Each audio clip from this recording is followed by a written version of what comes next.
Hello everybody, welcome to another Lords of the Fallen stream today. Pikachu birthday edition. Um, let's see how often we're gonna die today. Um, just a moment, have to put the chat up. So I basically bought YouTube Premium. Well, I tried it out for 1 month now because they started blocking ad block, which is kind of funny to say. But I'm probably gonna try to get a different deal for the after trial period, because I think you can actually use a VPN and get a little bit of discount there. By a little bit, I mean like 90% discount. And yeah, so let's see about that, if we can make that happen. Because I think for somebody that doesn't really use YouTube all that much and mostly doesn't need YouTube music, I think it's mostly because of my television that I thought I needed it anyway, because I was like, shit, but how do I block ads on my TV now? And the answer was YouTube Premium there, because I didn't want to get a Raspberry Pi and set it all up and all that stuff.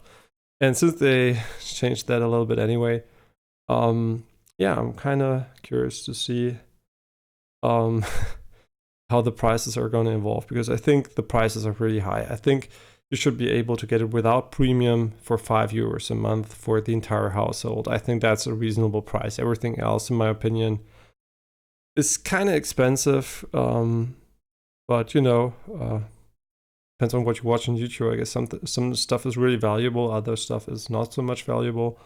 So it depends on how much fun and entertainment and knowledge you're going to get from it. Yeah, but I think for €5 is like a fair deal for something where you must say that some people might watch content that is so cheap to produce that, you know, it's not like a Netflix where you have a lot of shows produced and stuff like that. That really costs a lot of money, because YouTube, a lot of content that's being watched is low effort, low quality content. I mean, for example, the stream here, I put in effort, but basically it's not a lot of work to do it, right? So it's, in my opinion, it's low effort content in that way, that you don't really put a lot of work into making the content special. In a way, you don't really produce a show for it, you don't really have a lot of stuff going on before and after, it's just basically you go live and you play a game. And that's a lot of content, right? Gaming content is huge on YouTube. That's what a lot, for example, all the Minecraft videos or stuff like that. That's basically a lot of content is like this. So I don't know if that's actually worth putting in a lot of money into that, right? If you buy a subscription to Amazon, you get Amazon Prime, you get the video stuff, you get a lot of value back, right? And YouTube just seems a little bit, I don't know, less valuable to me when it comes to a lot of content I watch, right? €5 would be the price I think is perfect.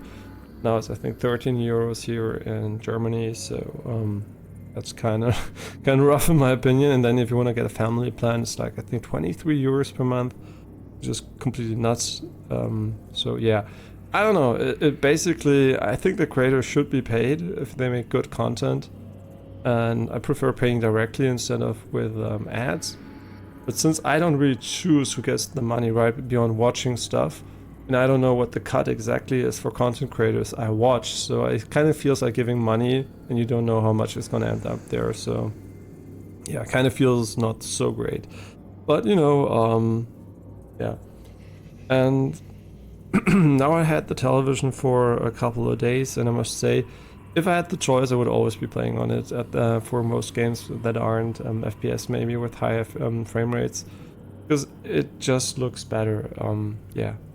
4K OLED is definitely, and HDR especially, is way better on the screen, because we can't even use HDR when we stream, right? So the problem with streaming still is that it's SDR, so you're going to be limited anyway, no matter what type of screen you're going to use, you're going to get SDR quality.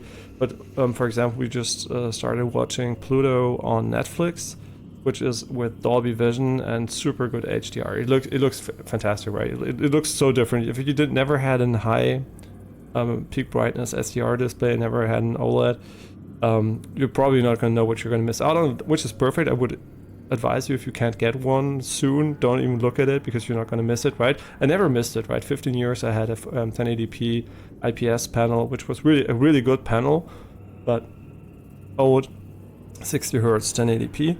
And now once I saw that, right, I always thought that, hey, it's probably going to be good, right? But I don't want to know how good it's going to be until I get one. And it was the right call, I think, because you're not going to get any FOMO or anything if you don't know what you're missing, right? I bought it because I thought, okay, now the stats seem great, and I really need a smart TV anyway, and it would be way less annoying and all that stuff. And yeah, so basically I thought it was time, and now the problem is my screen here. It looks good, right? It doesn't look bad, but it doesn't look as good as this television, and it does make a huge difference. So yeah, and I also play what I want to do anyway, since it's crashed so often on my old PC because of the RAM issues. I started playing Assassin's Creed Valhalla again, and HDR is really pretty in that game. Yeah, I heard a lot of negative things about HDR in Valhalla online, but I must say, probably the screens which didn't manage it well, because it really looks good, right? The color range, the brightness range is really nice, not overblown or anything. It just looks like I would want it to look. Oh, and I also played Alan Wake 2 in HDR because we played that on stream. I was really curious how is this going to look on my TV, and yeah, so I complained about the colors of the green here, and I must say it's probably an SDR thing.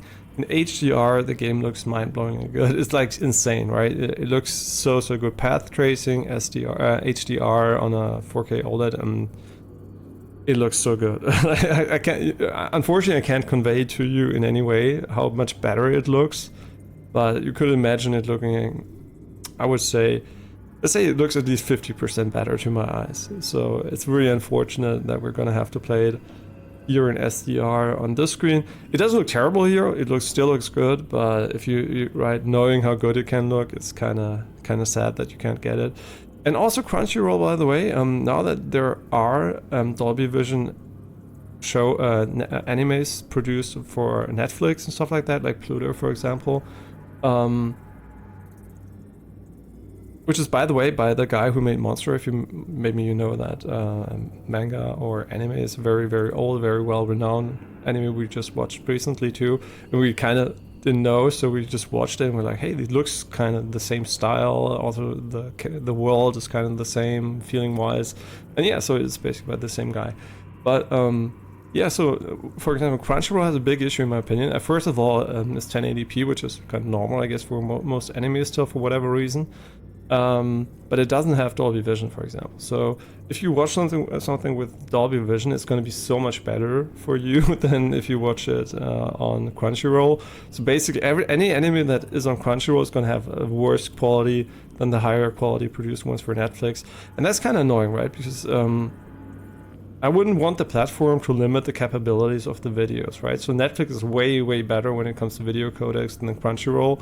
And I think Crunchyroll really has to step up their game there. They have been sleeping for a long time. Now they were acquired by Sony. I have a Crunchyroll button on my remote, even it came pretty quick, right? Quick adaptability there. So I really hope that they're gonna increase that a little bit, so we can also get maybe a little bit of HDR, or maybe even Dolby Vision or something on Crunchyroll for the animes that support it.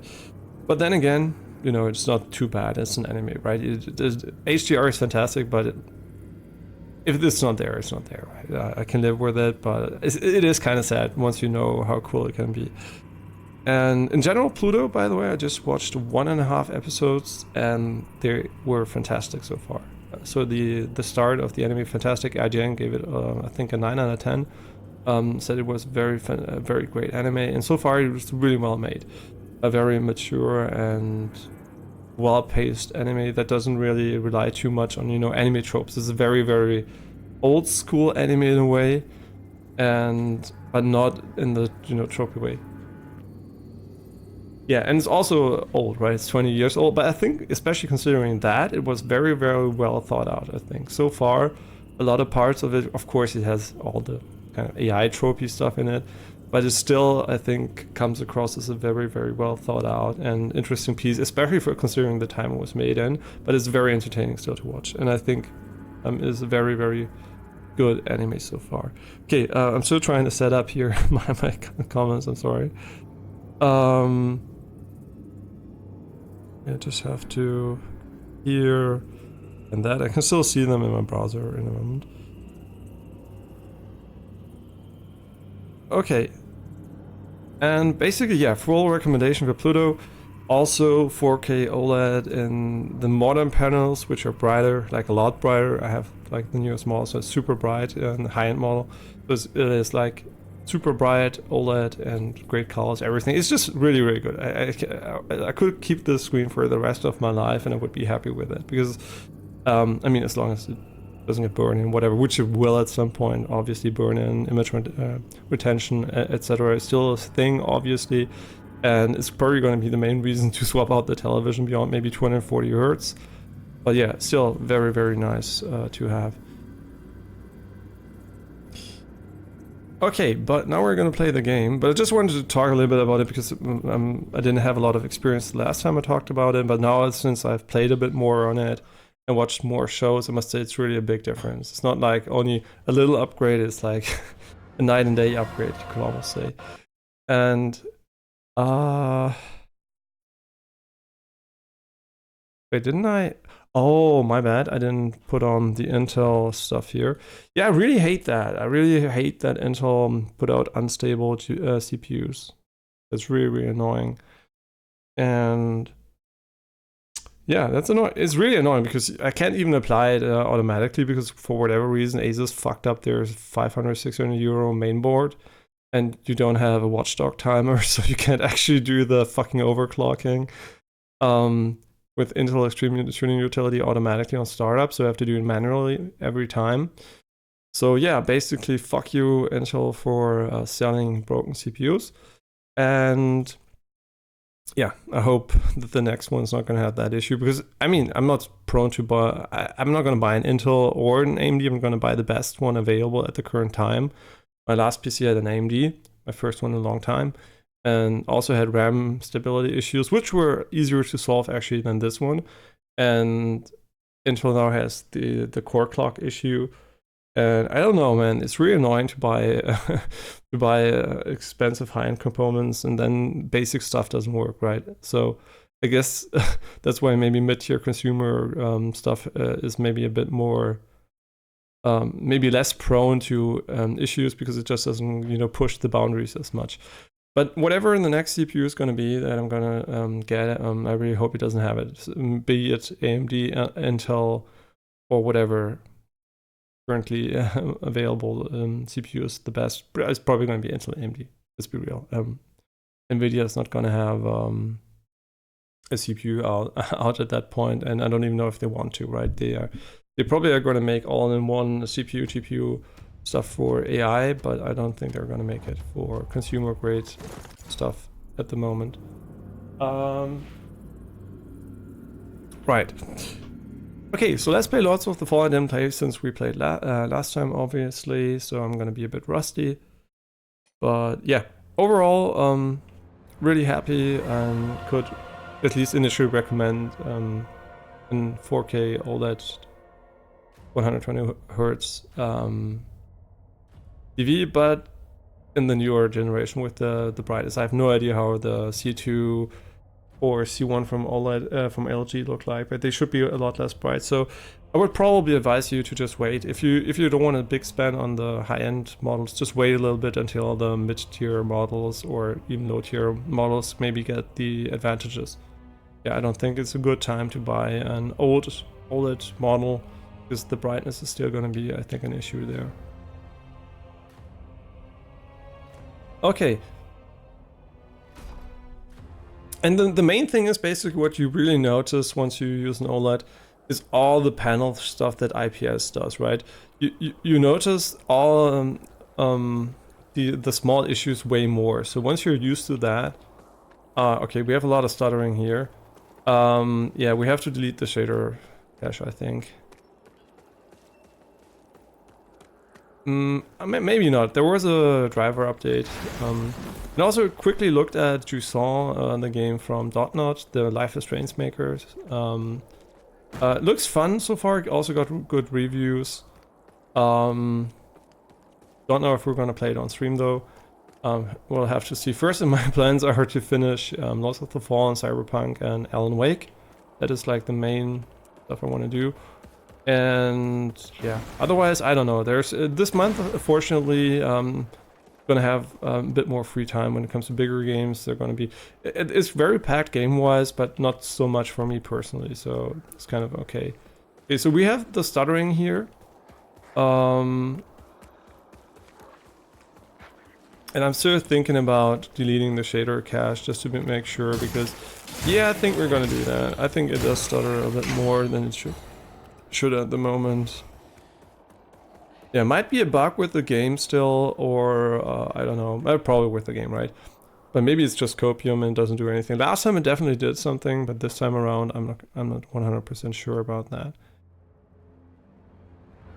Yeah, so that's the plan basically. Finish these 3 games, and we have a lot of other games. Our backlog is insane. A lot of smaller games I want to finish too.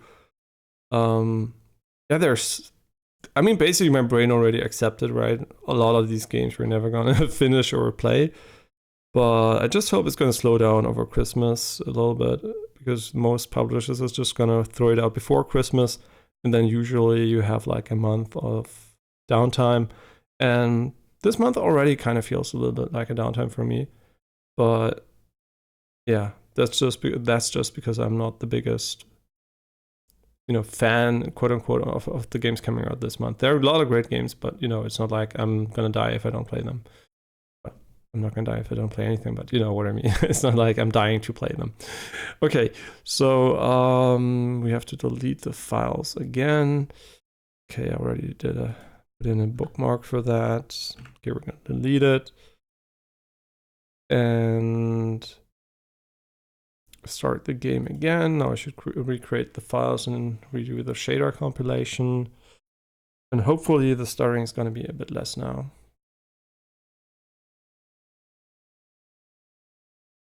Yeah, and the next PC screen we're going to get is probably going to be the Asus 4K 2040 Hz OLED 1000 nit peak brightness display.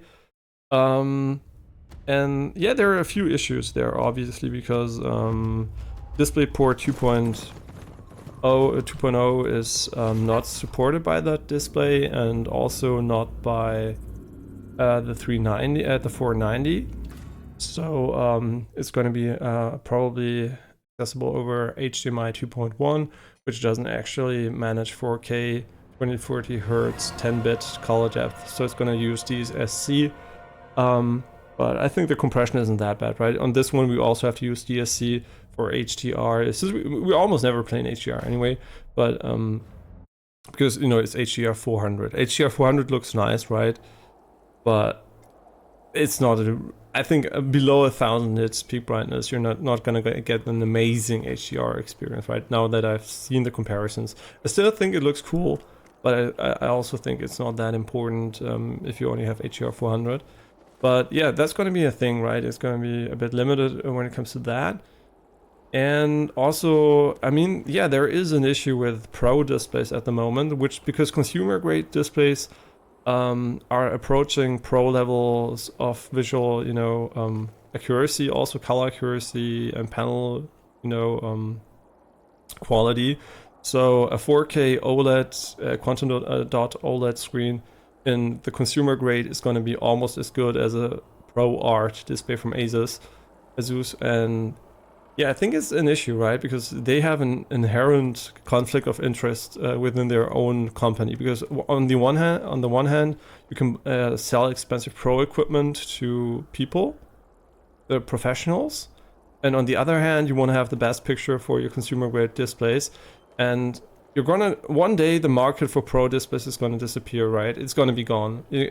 Everything it's gonna offer, maybe it's gonna be more like calibration gimmicky stuff. And I know there is a lot of stuff for there. It's gonna be a little bit more, maybe software solution based and hardware solution based, where you can just change stuff beyond what you can change at consumer level grade displays, but the base capabilities of the screens are going to be identical. So especially since usually the panels are not produced by the individual retailers, right? Sony, LG, they all use the same panels, so Asus too. So it doesn't really matter, right? They're not the manufacturers of that, so it's going to be a time, I think there's going to be a time where pro displays are going to be less and less required for a lot of work, right? Because they're super expensive and don't offer a lot of benefits anymore, unlike before where they obviously had a lot of advantages. The gap is basically closing, and I really hope that they are not going to go the way that they're going to limit their consumer grade visual quality and color accuracy just to sell more pro models. And I don't think that's going to be the case, because a lot of people are afraid of that. Yeah, right, I have to change quickly the buttons here.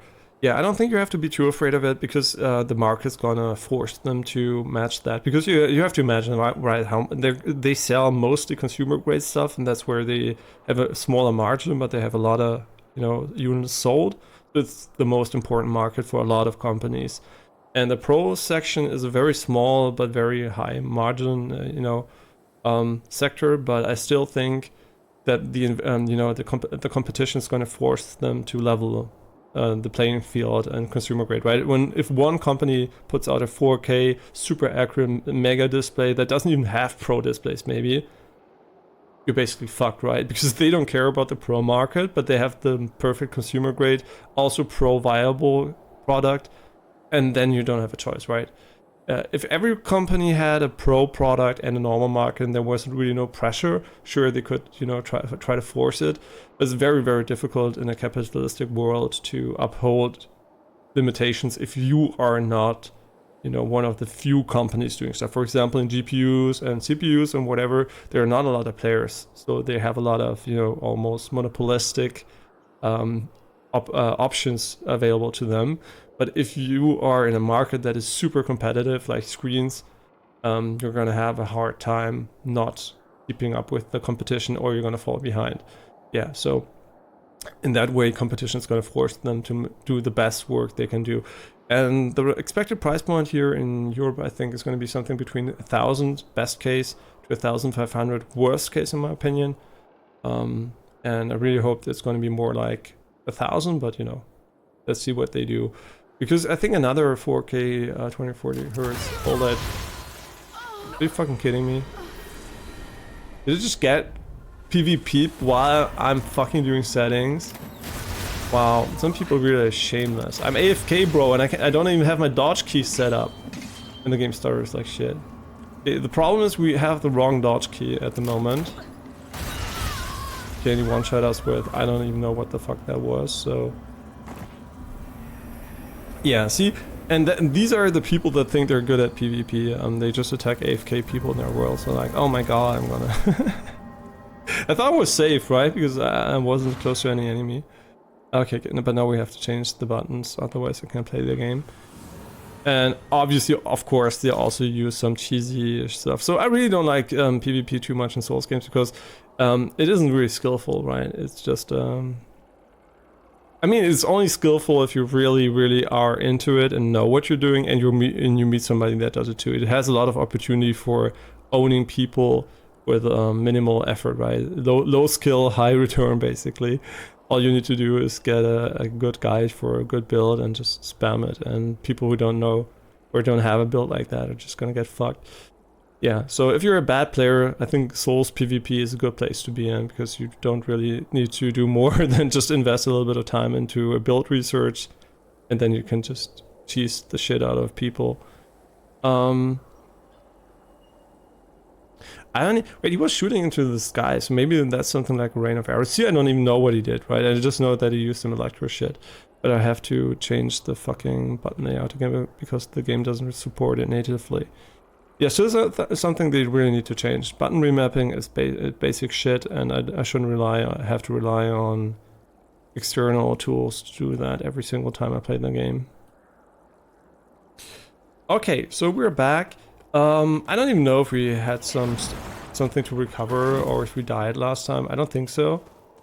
To be honest, I don't even remember which way we needed to go.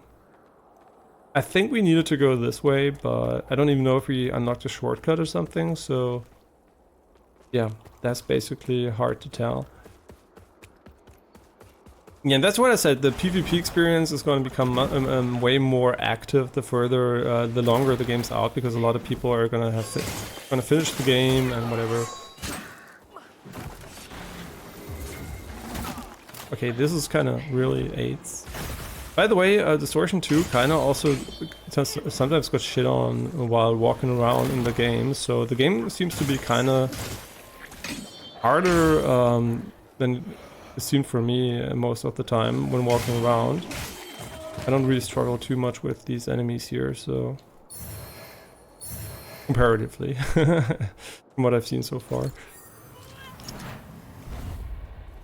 But maybe it's just because the spear build is very, very good in handling multiple enemies.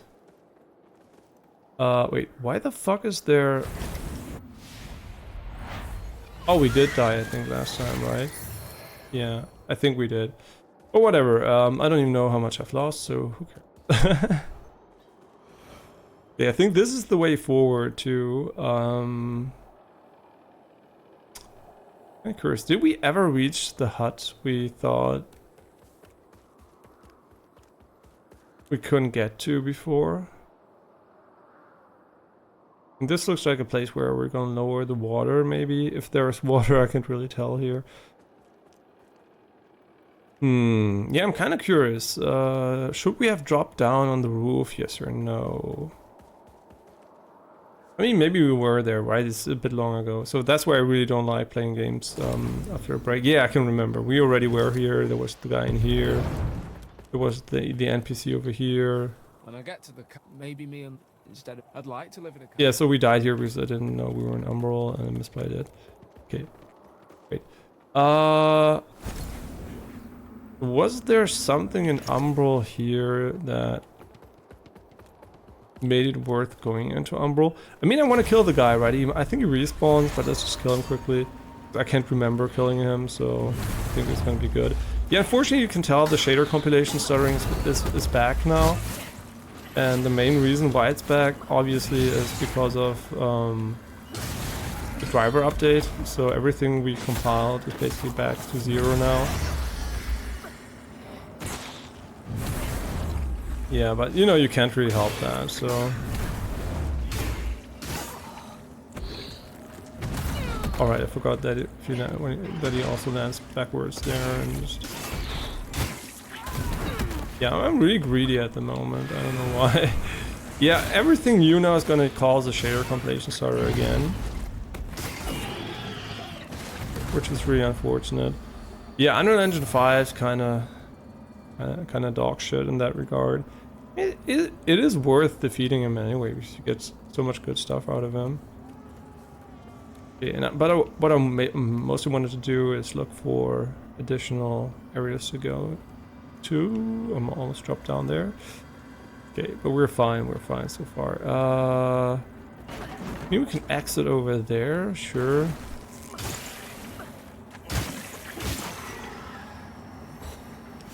Maybe I should have waited with that. Yeah, I think that was a bit premature.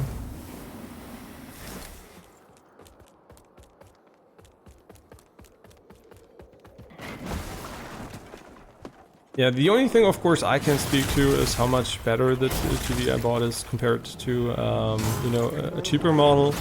Would assume it does have a difference, but I don't know how big it is, right? So that's nothing I can speak to.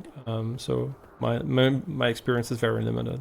That's like when we play games, I can't really talk about how it runs on a weaker system. What I can do is basically talk about how it runs on an old high-end system, which is also not very relatable, right? Because then you have to compare the individual cars with each other. So that's something, of course, you always should look into more with people that actually have professional resources to compare these products, right? Yeah, so we're always more on the high-end experience side here, which is not very helpful, I guess, for a lot of people. But it's basically what a lot of streamers do, right? Almost every bigger streamer that doesn't, for whatever reason, want to jeopardize its own gameplay experience usually runs very good PCs. So yeah.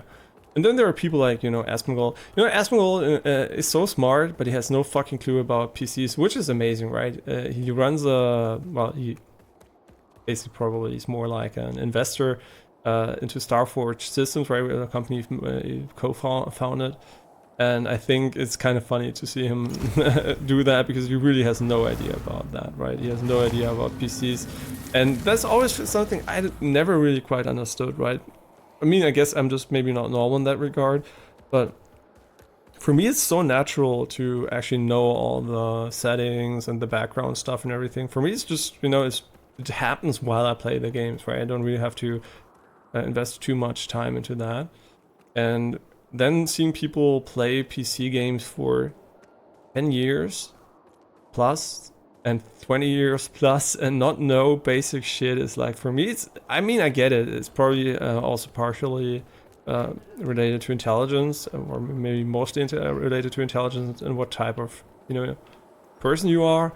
But for me, it's just, I can't imagine, right? I can't imagine playing games for such a long time and not knowing these things, right? How stuff works. But of course, yeah, sure. I'm also an engineer and scientist, and so now I have a lot of background too. But I always compare it to when I didn't know shit, right? I always compare it to when I was a kid, and even as a kid, I already knew most of these things. So I don't know. It kind of feels for me inconceivable, right? I didn't have internet, and I still understood the settings. I understood how stuff interacted with each other. Just reverse engineering style, also a bit. And yeah, sure, now I can code and everything, so I have all that knowledge too. But even without coding knowledge, I still had a lot of intuition, right, about stuff. So I don't know, it's kind of, in my opinion, kind of weird to see people spend that much time on something and not really understand what they're doing, because it doesn't take a lot of knowledge. You don't need to know a lot to really be efficient in settings, right? You don't need to understand how the entire 3D pipeline works. But you should at least know stuff like DLSS and resolution scaling, right? In resolutions, that's one of the things you should know. Frame rates, how they work. That's what you should know. Refresh stuff. All the basic shit that's in every single game. You don't need to know the details about every setting, but just the major new settings too. I just can't, when I see streamers struggle hard setting up DLSS and frame generation, stuff like that. I'm okay, frame generation is a bit newer, maybe that's a bit more complicated, okay, but DLSS and stuff like that, not really understanding what it means for the game, right? You just fucking take 5-10 minutes. There are probably a ton of great resources recapping these techniques. You don't need to know deep learning, you don't need to learn machine learning, you don't need to learn all that stuff to really understand what it's going to do for you in game, right? I have a lot of in-depth knowledge, of course, in deep learning and all the algorithms. So for me, it's like basically I understand why it works and how it works, and I could also program a lot of stuff myself. But I just mean as a consumer, right? You just need to know how this stuff works in general. And yeah, the techniques are getting more complicated, right? So maybe I'm just a bit more biased towards knowing these stuff already before they were implemented in games. But I still think a lot of basic stuff still would have come, right? I mean, yeah, sure, I think that is one you basically need a little bit of research. It's not as much of an intuition if you don't know the basic idea behind it. But still, I think 5 to 10 minutes should get everybody up to speed and basically make them understand why you should set it to X, Y, Z, depending on what you're doing in the game, right? And I'm pretty sure there's still a lot of puristic gamers outside there. Nah, I want to play native, I don't know, like upscaling, because they made bad experiences with it in the past. And I think that there's probably still a lot of people missing out on really good settings. And yeah, and my life, of course, didn't consist of just maxing everything out, right? We always play here mostly on max settings, unless the game is terribly optimized, just because we're a bit ahead of the curve performance-wise. But one of the main things I did when I was younger too, obviously, was optimizing my visual to frame rate ratio. And to this day, I think I had a very, very good feeling for that, and I still have. And especially watching Digital Foundry and Alex do his settings, everything. It's funny to see how I sometimes disagree, right, with what is important for me and what I think is a real performance, killer in my opinion. Not just based on the statistics, right? Because you can always find settings which are super impactful performance-wise. The question is how impactful is this visually? And I think there is the point where, performance, everybody can agree, right? There's a certain point where you want to be, and then there's a range, and then there's preference, but everybody knows more performance good, right? And some settings are not necessarily prettier when you put them higher. They just cost more. So it's very important to find these settings and play with those, because some might have a minimal impact, but a huge performance impact. And I think even though I really like what Digital Foundry does and Alex does, during the time where I still really had to do these settings myself, I often disagreed, and I preferred personally other visual stuff, but that's like personal preference, right? But I still think a lot of people would probably have preferred some settings differently too. Yeah, but that's, it's just basically stuff like that. And if I would still have that PC, if I still had that PC, I probably would upload the settings part a bit more in detail, because what we do now mostly is like just more personal control stuff, but hardly any visual stuff, right? We just crank it and set it set it in a way that is probably unfeasible for most. Okay, that's interesting. But there's still one thing I wanted to do here, and that thing basically is...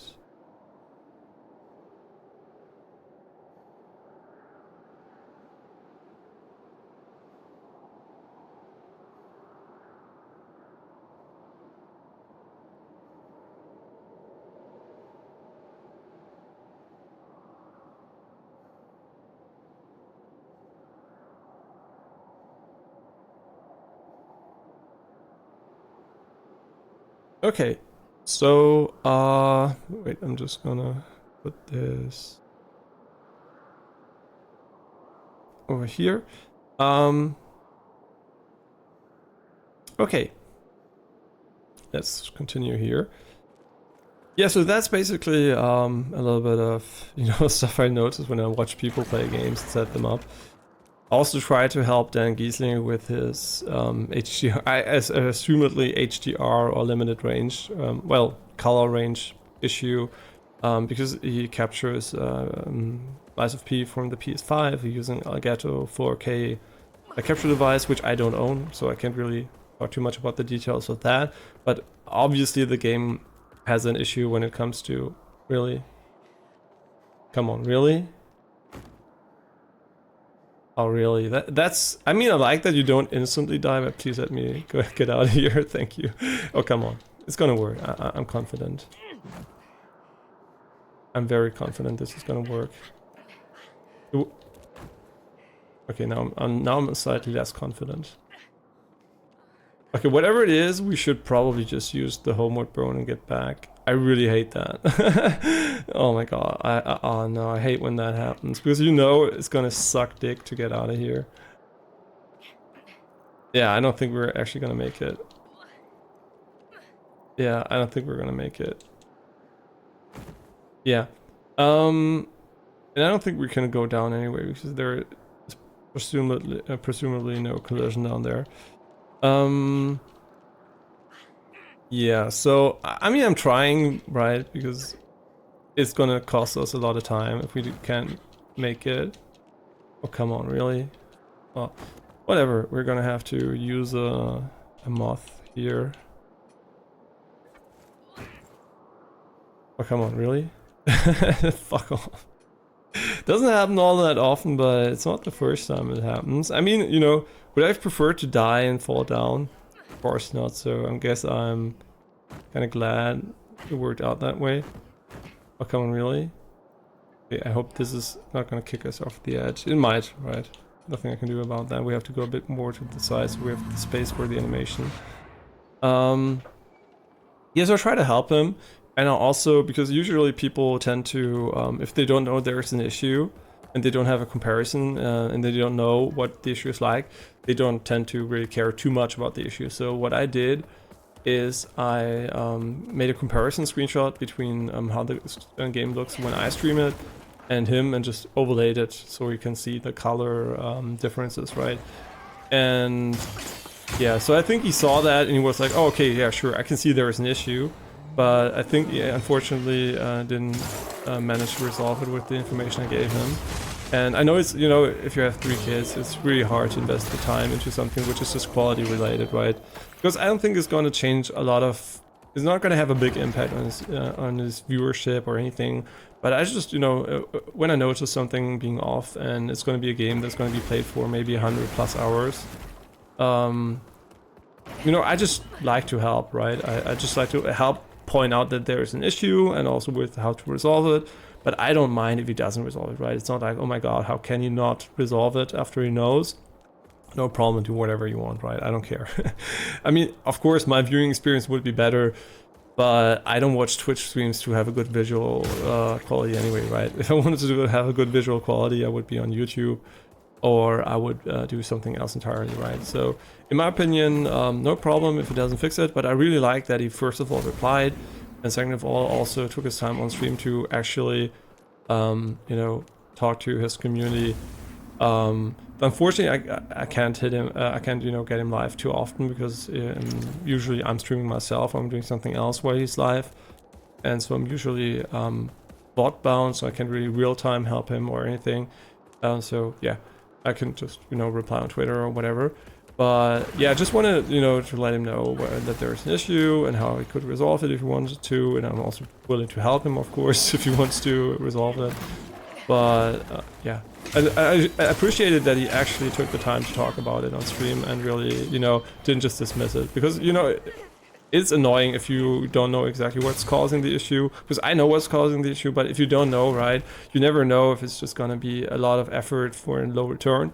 The reason why I pointed it out mostly is because I think he's gonna stream more PS5 games in the future, and I also think Armored Core, he streamed also from the PS5, and had the same issue, but it wasn't as noticeable back then, so I thought maybe just crank the brightness or whatever. But yeah, so but definitely something's wrong with the color accuracy, and it might be HDR or just color range. Yeah, but in general, you know, I don't mind if people don't take advice and don't have the time or don't want to, because it's just effort, right? Maybe wasted effort or whatever. And yeah, I know that not everybody's, you know, tries to have as perfect setup for visuals and quality as me, because I'm just a bit autistic in that way, right? So I know that I'm not the baseline, and I respect people who don't give a shit about that, or just notice it's there and then are like, yeah, but it's, you know, it's gonna be too much effort, right? I have to invest an hour, maybe 2 max, but I still have to do it, and that's maybe time you just don't have if you have a family and everything. So I totally respect that, and I'm happy he at least replied and took it serious, right? And of course, you know, you're on Twitch, right? What's going to happen? Somebody is going to tell you something, and maybe it's their fault, right? I could have a shit screen, right? I could have a shit setup here. I could have, you know, it could be me, right? I could have washed out colors on my end, and on his end, it's everything's fine. Which is why I took the time to make the comparison, because of course I have very good screens, right? The screen is almost professionally calibrated. The TV is super good, very well calibrated, and so that's not the issue. But you might assume it is, because a lot of people, you know, just come on stream and, oh, it's too loud, it's too quiet, XYZ is not good, and they're alone, right? It's just one guy basically, and yeah, so I think it's fair to be a bit more hesitant to invest time into that. So I really appreciate him even reaching out and replying. Yeah, so yeah, I really, even if he didn't reply, you know, most of the people actually don't reply, right? So I don't expect anyone to reply. I just feel bad not to say it, right? Because I feel some people might care, and they're gonna be happy to hear it. So I always, you know, try to at least give a little bit of feedback, and otherwise I'm mostly, you know, indifferent about them actually taking it. I mean, personally, yeah, sure, I like the extra color accuracy, but it's not a deal breaker, right? I don't come on stream to watch the best quality. I come on stream to watch the person playing the game.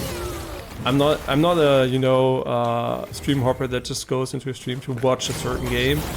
I usually come back for the person, right? The gameplay itself is usually something I'm more interested in just playing myself, and that's something that really changed, right? I'm rather old, so you know, for me, it wasn't always something I grew up with, and I basically started doing way later than that I enjoyed watching gaming content, people playing games, right?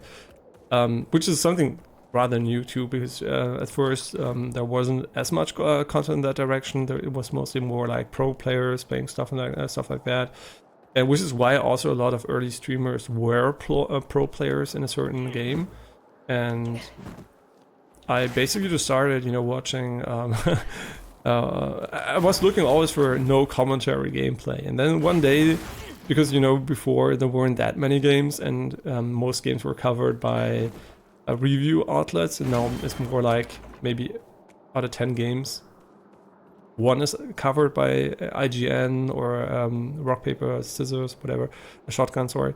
And thing is, I just, you know, stumbled upon a video of Northern Lion talking about the game I was interested in. At first, you know, I was like, yeah, I'm gonna turn off the sound, right, and I'm just gonna watch the gameplay. But I was really curious, because back then, you know, I didn't have that much money, so buying a game was more of an investment for me. So I really wanted to make sure it was gonna be fun, right? Am I gonna really buy it and everything? And it kind of ended up wanting to listen to his opinion, and he was so nice, you know, and well informed, everything, and conveyed his opinions well. Of course, you know, now I know him way better, and I know when he, you know, which parts he's good at and not good at, and which opinions of his I agree upon, which I don't. But still, you know, he seemed competent and nice, and he is competent and nice in many ways. And so I just, you know, he was my first YouTuber, and just opened the gates for all the other YouTubers I watch now, and all the streamers I watch now. Are you shitting me? Okay. Yeah, so, you know, it just needs a little bit of an entry foot, and I think that's something that's true for most older people, right? New technologies need an entry point. Oh, there's a ladder there. Just need an entry point for them. It's not about them not liking the technology, it's more like them just not being accustomed to using it. So everybody thinks like, yeah, that's not gonna happen to me. I'm always gonna be, you know, up to speed with tech, and I'm always gonna be young, and I'm gonna know what's cool and hot and whatever.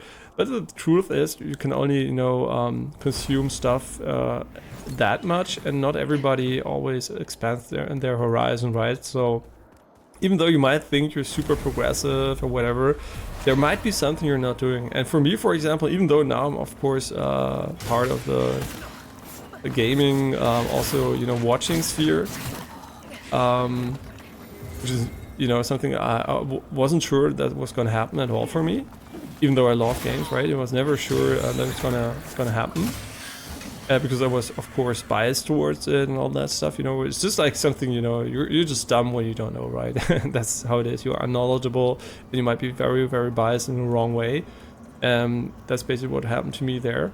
And the same thing at the moment, for example, for me, is probably social media, right? I mean, I use it. For example, I use Twitter to reach out and stuff like that, but I don't really use it like young people. And I'm glad I don't, because that, for once, is really something I don't want to do. I explicitly decided against it, but there will be something that is really cool and I would enjoy, that I just say I'm not going to do it, right? Because I just don't think it's a good investment of my time, and I'm probably going to be wrong there, but it's okay, right? You don't have to be FOMO about these things. But whenever you see people enjoying something you don't know, judging them for that and being like, oh yeah, I'm super confused. What is the point? What is the point of this? We can get up here. Oh, okay, right. I mean, that kind of explains it. Frost arrows. I'm so curious how ranged weapons feel in the game if you use them more than we do. I think we still have the poison grenade equipped. No, we don't. We have the enhanced armor bearer equipped.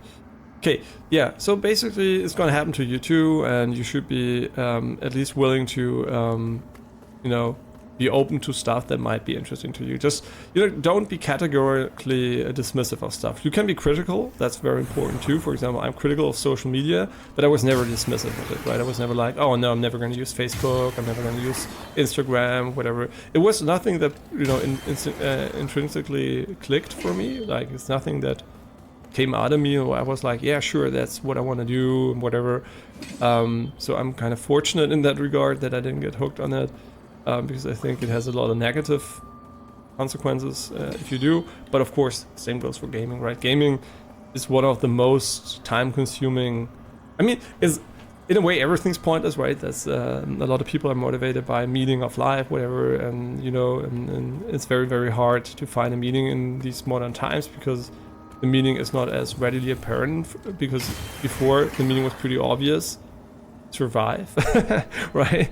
Survive and reproduce. That's basically the intrinsic evolutionary motivation you have. But these days there are so many contenders for that, right? It might not even be necessary to feel fulfilled anymore because all these aspects are kind of trivialized or irrelevant almost in a way. And yeah, so you know, it's very hard to find these things, and I don't even know what I want to say. Where do I want to go with it?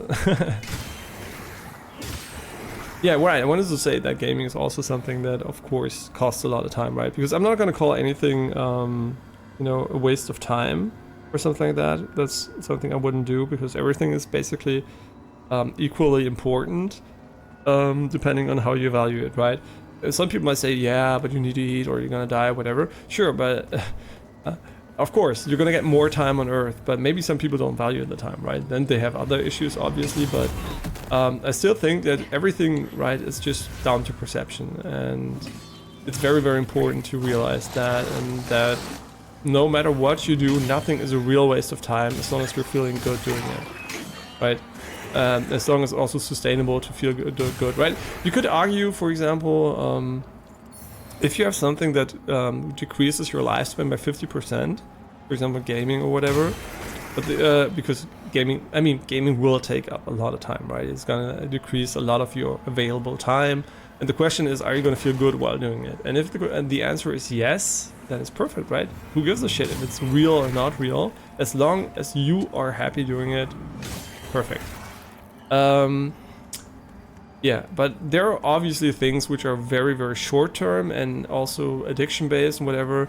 And these are probably things you should be very well aware of, right? If you're addicted to something, maybe gambling, gaming, or watching porn or whatever, and it is a behavior that doesn't really feel rewarding to you anymore and harms you in the long term and also emotionally drains you or financially drains you or whatever, and it will lead to a less good life. So you have to look at it, right?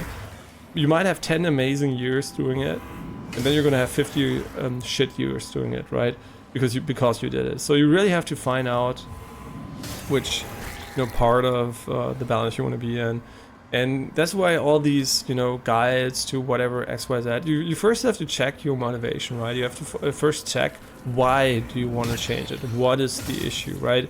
Because a lot of people know there is an issue, but they don't really know what exactly it is. So before you even try to help yourself, you have to find out what it is, right? And that's the first step. What is the issue and why do you want to change it? And is there even a reason to change it? And I think just running around here in circles is a big issue, so we should probably change that by going away because we're going to get fucked by the ghost in a moment here. Pretty sure there's going to be an exit point here though. Well, let's fight him, right? I'm pretty sure we can fight him. Oh, lag. Okay, that's perfect. Yeah, sure. We never defeated him, and I think we're strong enough to defeat him easily.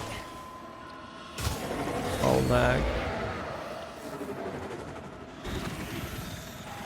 Yeah, there is a ranged guy somewhere around here. I can't really tell where he is. There he is. Yeah, his only attack, yeah, this one is dangerous. But if you know it exists, right, it kind of feels like bullshit at first. But in my opinion, it's kind of okay.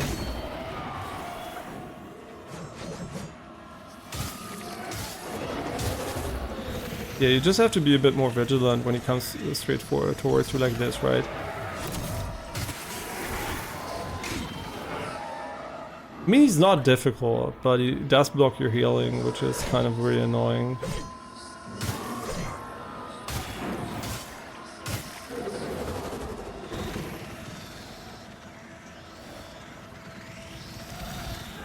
Yeah, and I think it's really, really sad that all these things, right, are big issues for people, because some people just might be super unhappy because of stuff which shouldn't make them unhappy.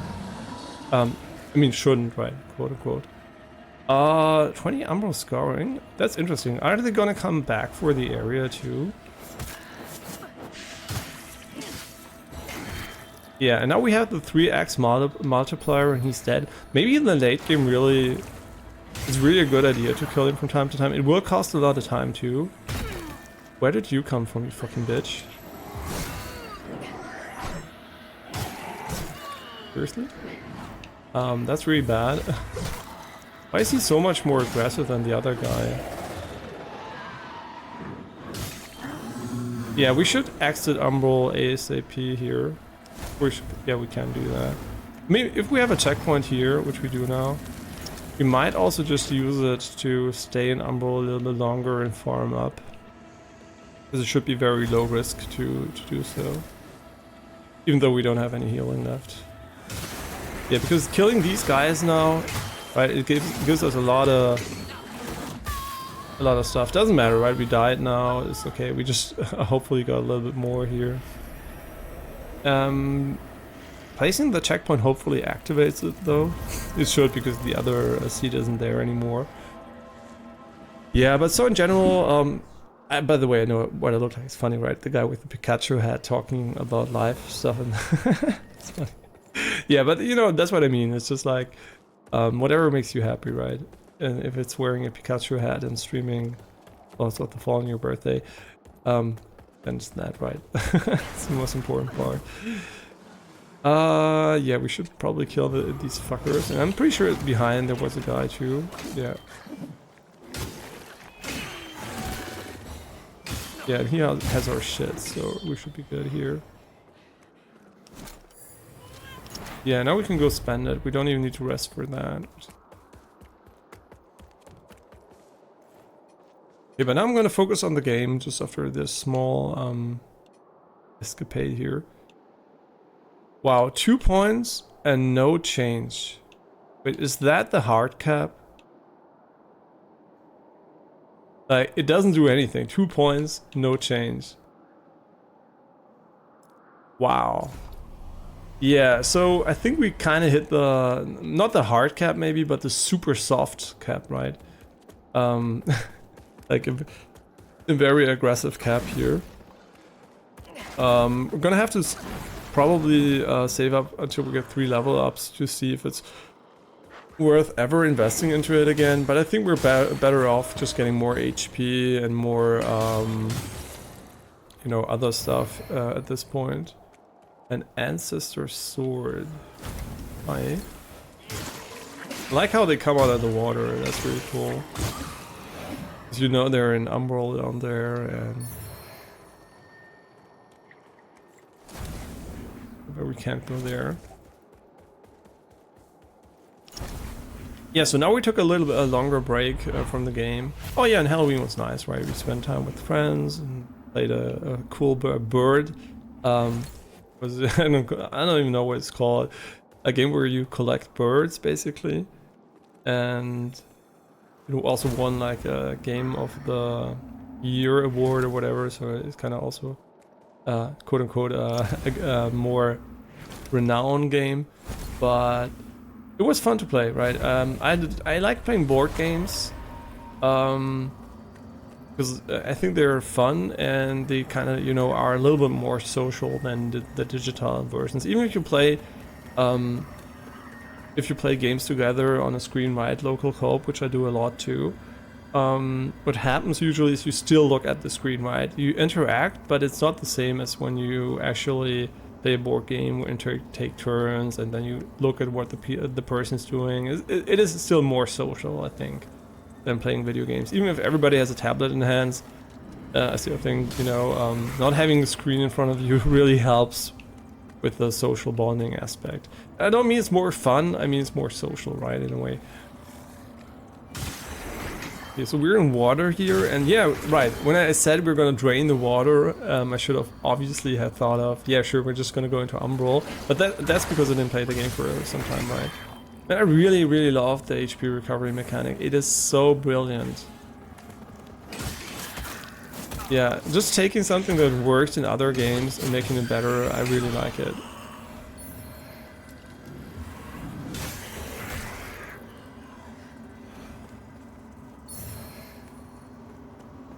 Yeah, by the way, I also got used at looking at what items we do more, because I'm basically not playing Remnant 2 anymore in my head.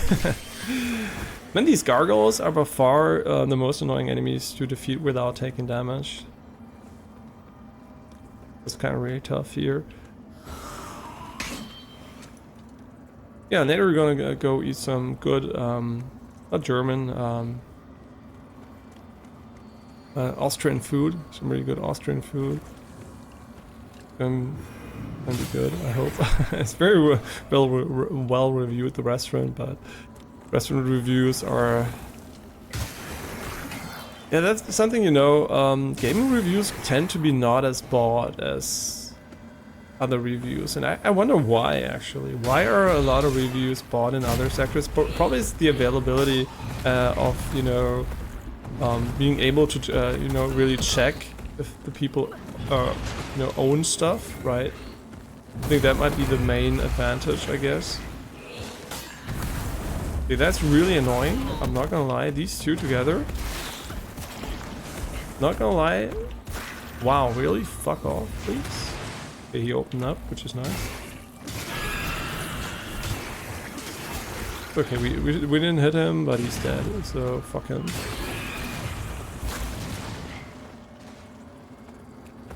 Oh, 3 of them? Okay, now it's getting crazy as fuck. Oh, that's really crazy. We need the heals from this guy. Yeah, I don't know how these small guys work here, but...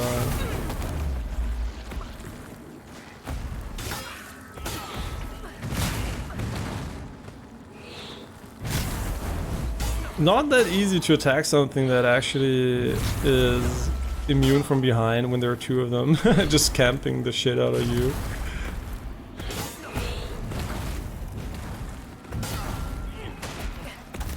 Really? We still have a lot of heals though, so we should be fine. Okay, now he should be easy to kill because he's alone. Or not, and we're just gonna get fucked again.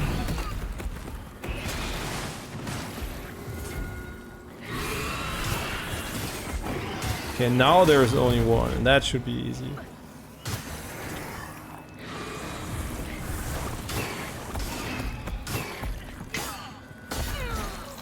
I don't like that he actually is immune to, okay, we need to get a heal off somewhere.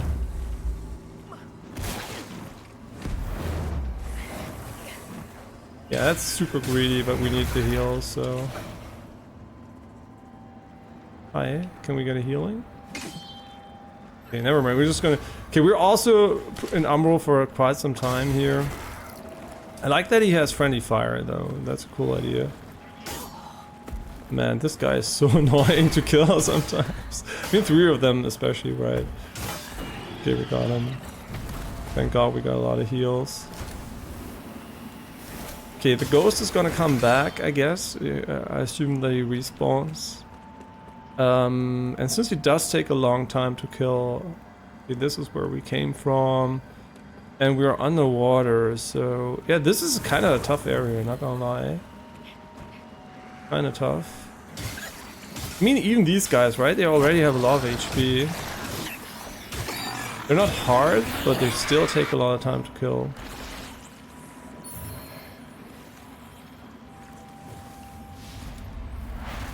This should be a Trinity whatever thing. No?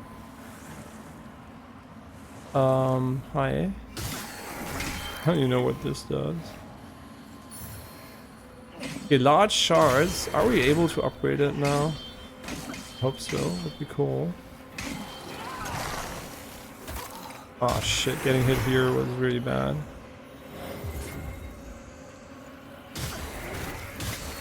Yeah, so what are we gonna do about this? Because we are basically gonna be fucked here. I don't want to go up there just yet because I'm not sure we explored everything down here. Yeah, and we also get some more seeds here. Okay, but I think we explore everything now. Now we can go up. Is he gonna come back? Do I want to defeat him again? Not gonna lie, kind of annoying to beat him, especially if there is one of these enemies there too. Because I'm pretty sure we are gonna be able to get out of Umbral pretty soon. And I also assume the 3 are gonna respawn, so I don't think it's a good idea to go back and reset that. Or we could go back and reset it, right? We could. But I think we're just gonna go here and get out of Umbral, which should be possible pretty soon, I guess. Right? Yeah. Can you please walk? Yeah, I think that's better because... Can you please fucking kill him?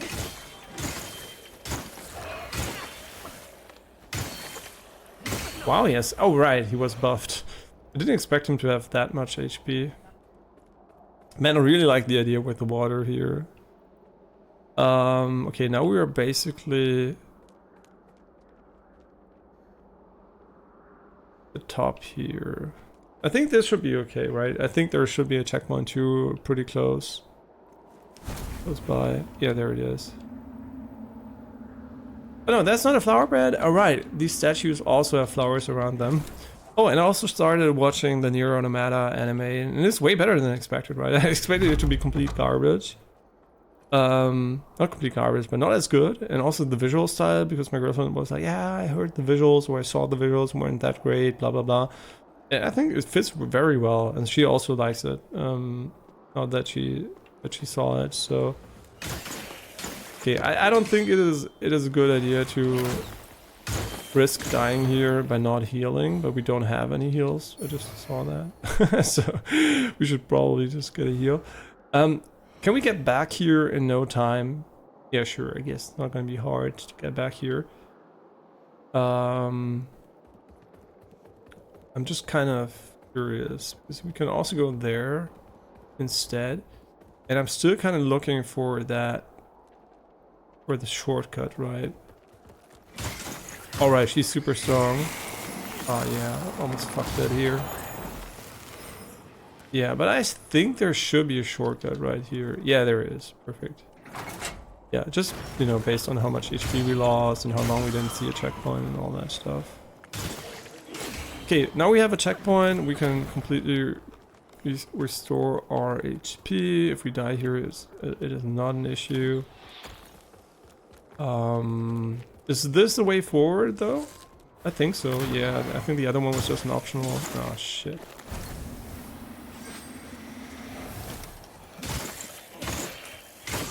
Okay, very good. Yeah, it might be a mimic chest at some point. Skull helmet. You can look like a monkey. That's cool. But it's very limited in in weight, so probably not gonna use it, but it's cool to see. The King Rigger Hunter armor and their bone armor. Okay, that's super heavy though. I still think having 4 heavy pieces is better than having 3 heavy and 1 light is better than having 1 heavy and 3 light. Yeah, I think the balancing of the game, unfortunately, kind of doesn't give you an option there if you want to be efficient. So interesting that this one's so heavy. It's not even better in every regard. But I think we also tried it out already. Okay, but the performance, by the way, is kind of okay now. I'm kind of not stuttering that much. Yeah, I think we still should go back here. Because even dying there wouldn't be an issue anymore. So let's just go back here. Go into Umbral, get back the HP. We can already go into Umbral now, just to be safe. Get the HP back, and then we can go here and just push the ladder, which is also a shortcut. Interesting. My lord, I'll say once more, if you'd heed my skills, then also you should heed my warning. Can you do it or not? I know enough to try, but I've made clear the risks, both in the casting of the magic itself and what might be the results. Bring her back. Okay, Umbral Scarring.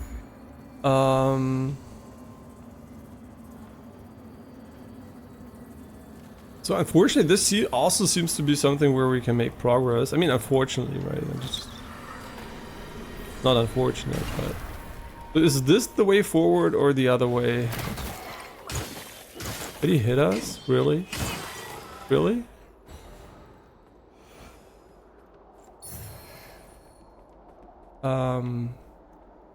Okay, nice. This doesn't look like the way forward. This looks like a dead end to me. Alan. Is that in the water? It's on a roof. Oh, it's on a roof. Yeah, let's get back into Umbral already. I mean, first of all, HP wise, it does make sense. And second of all, I think we can get on the roof here and probably drop down. Could be possible, right? Unless there is an artificial limitation keeping us from doing it. Yeah, I think this is fine. I'm just gonna go back up to double check that there is nothing going on up here anymore. And then we can go, maybe upgrade the weapon, but I'll have to check that first. Okay, so can we get anywhere new over here? I don't think we can. I think everything here is something we already explored. Yeah, so let's just go back. Let's just go back to the shortcut. And yeah, I think that's going to be fine. Big guys over here.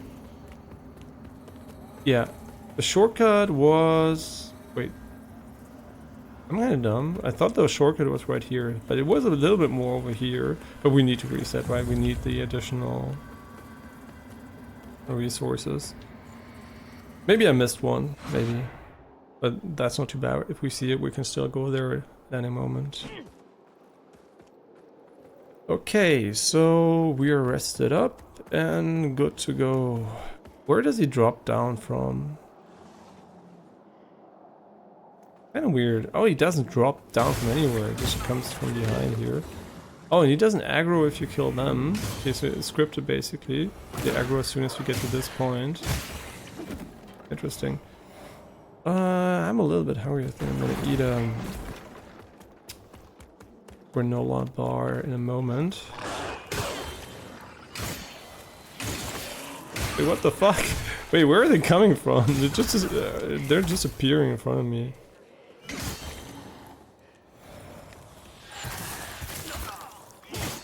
Here we have to be careful right here. Yeah, just chill a bit.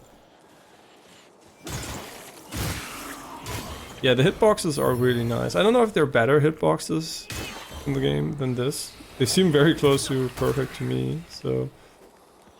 Maybe she summons these guys? I actually don't know. I don't know how she works exactly. Might be able to summon them, so...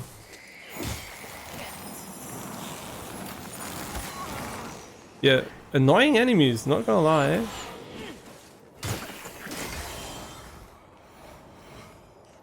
Lost a lot of HP to her. Yeah, right, there's also the archer up there. Especially considering this is not a... I mean, it must be a pretty late game because we get heavy stuff too, but...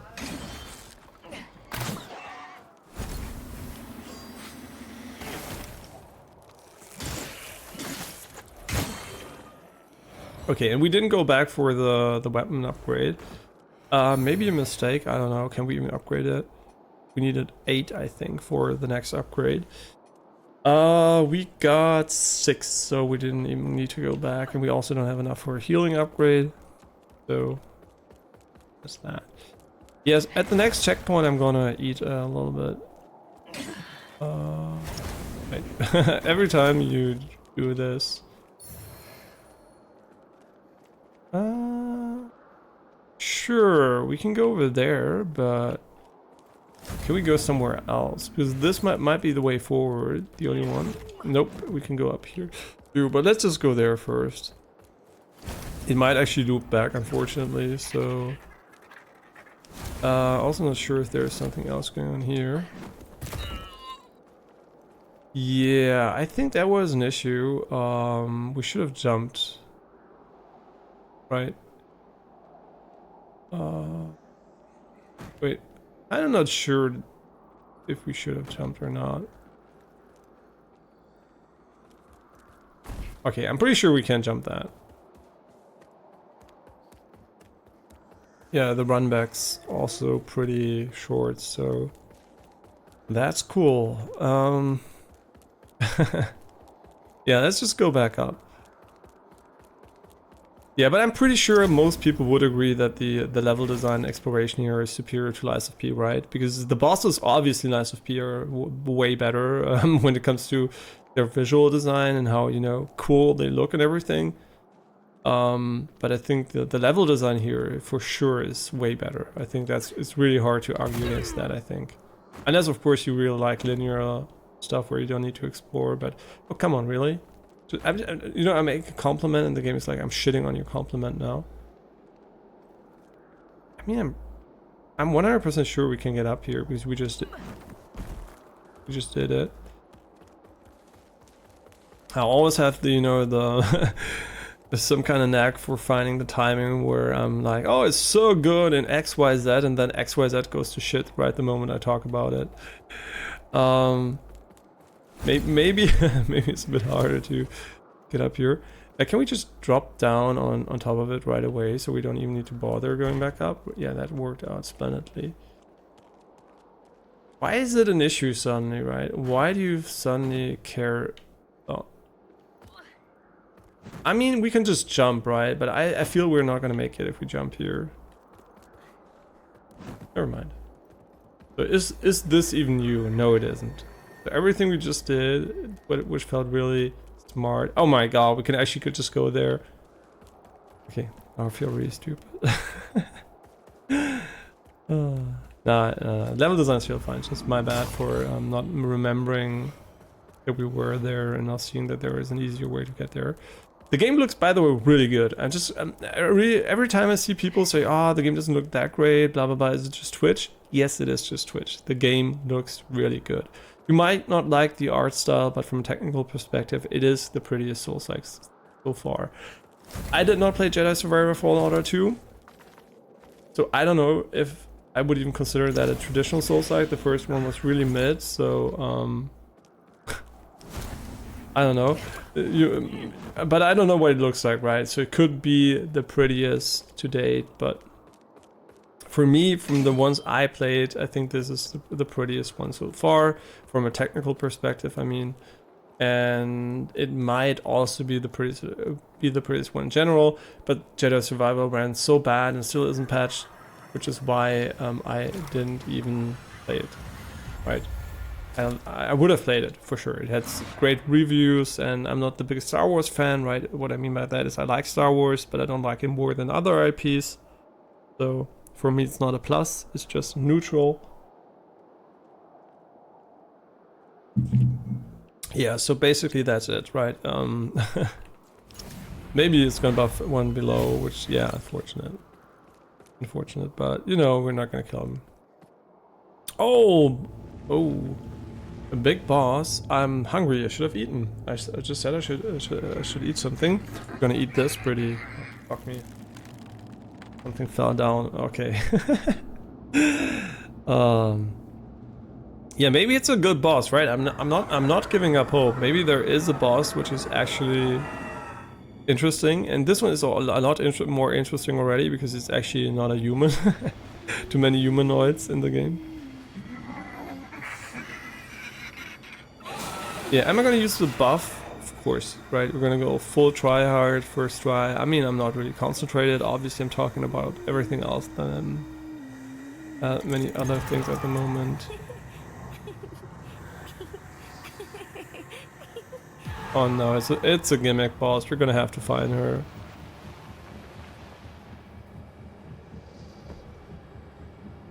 Can we please buff our weapon now?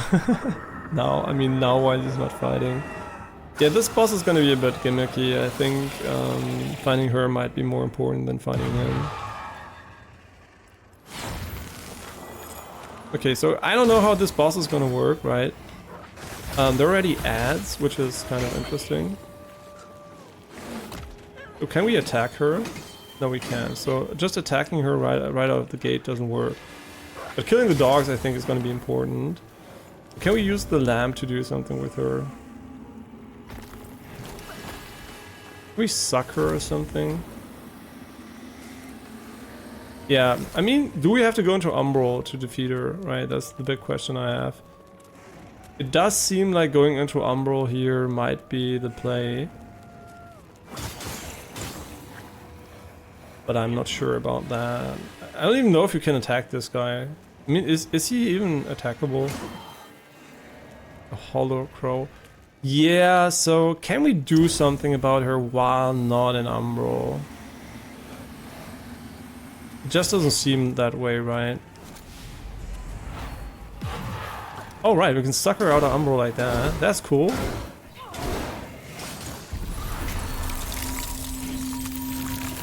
And now? What's going on here? Looks cool, but...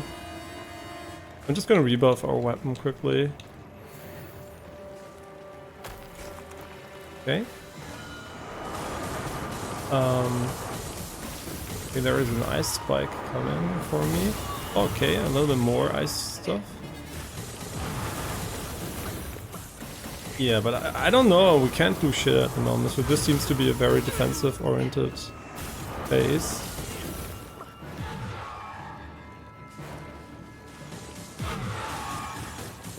I think maybe we can do something against him. Okay, does this ever end? Okay, now he's doing an ice tornado. Wait, she's back, right?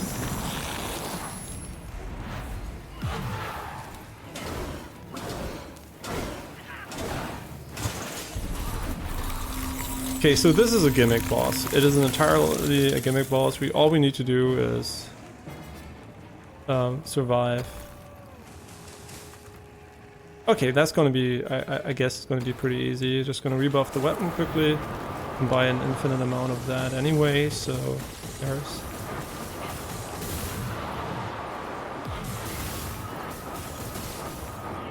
I mean, I hope he doesn't have a cheesy one-shot, that's all I do. Yeah, I'm gonna say it, another pretty mid boss. I don't even know what these patterns are. Right, what's going on here? He doesn't do any damage, and I'm pretty sure if he does, he's gonna be feel super cheap because I don't really know what's happening here.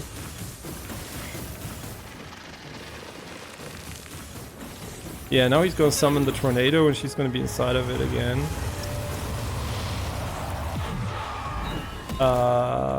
Hello? Cheese me more. Can I have some burritos? Oh my god, really? Why am I dodging forward, by the way?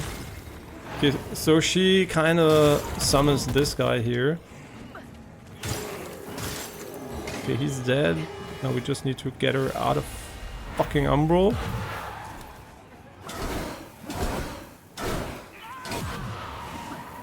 Where is she? I don't know. Shouldn't she be somewhere?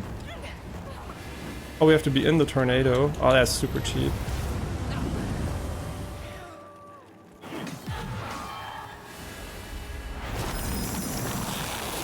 Hello, video game? Are you gonna work or are you gonna shit on me?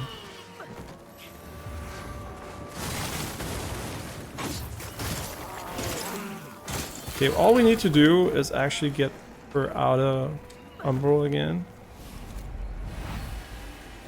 How does it work? It's so annoying sometimes, this mechanic. Huh? Can you please elaborate what the fuck's going on in the game? Okay, and now we have to fight the big guy, right? I mean, we could rebuff the weapon again, because I don't know how long this fight... I mean, he might be dead, actually. I don't know. You know, and you never know. It might be phase 2, might be... I mean, it would be a super long phase 1, so I don't think there is a phase 2. Okay, we have to go and defeat him.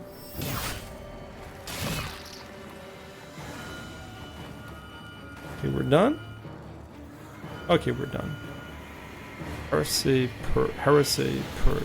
Heresy purged? I can't talk anymore. We rebuffed the weapon a bit too often, maybe, but... Yeah, so we got nothing else, really? There must be a remembrance, right? For sure. Yeah, I'm pretty sure there is a remembrance here. We just need to go to Umbral again. See it. The bugged enemy is kind of annoying, not gonna lie, because they have a collision, right? They have a collision, but you can't kill them, so they're kind of just a bit annoying. So the first, like, I would almost call it the first major bug we had so far in the game.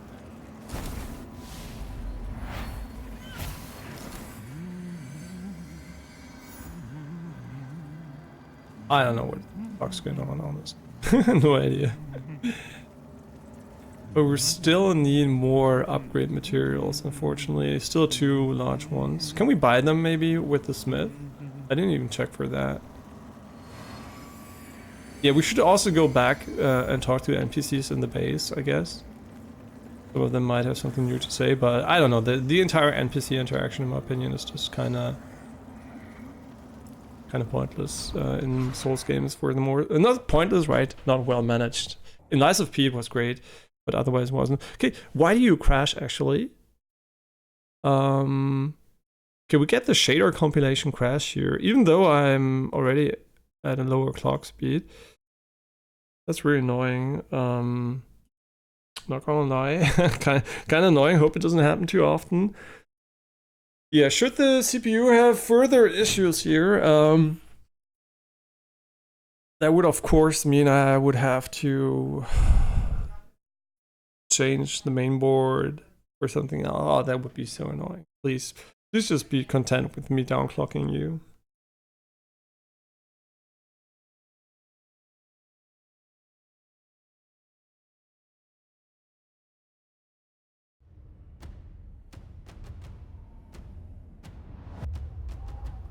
Yeah, but let's see about that. I'm pretty sure we're gonna have to deal with that at some point. I should also check for HDR when we start the game, because I might have played it on my TV and forgot about that and just have left HDR on. But I didn't. I'm pretty sure I didn't. But just to know, to make sure the HDR is off. Okay. The menu is sometimes so laggy, and I don't even know why. But yeah, if it crashes from time to time, I don't really care too much about that. But I know it's on my end, right? You can't blame the game for that. Did we already get what you had? See, now I don't even know. I don't even know if the game saved this. I assume it did save the moment he was done talking.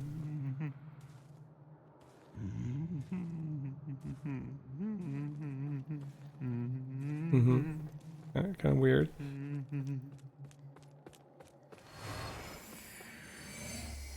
Okay, but I think we already had that, right? Yeah.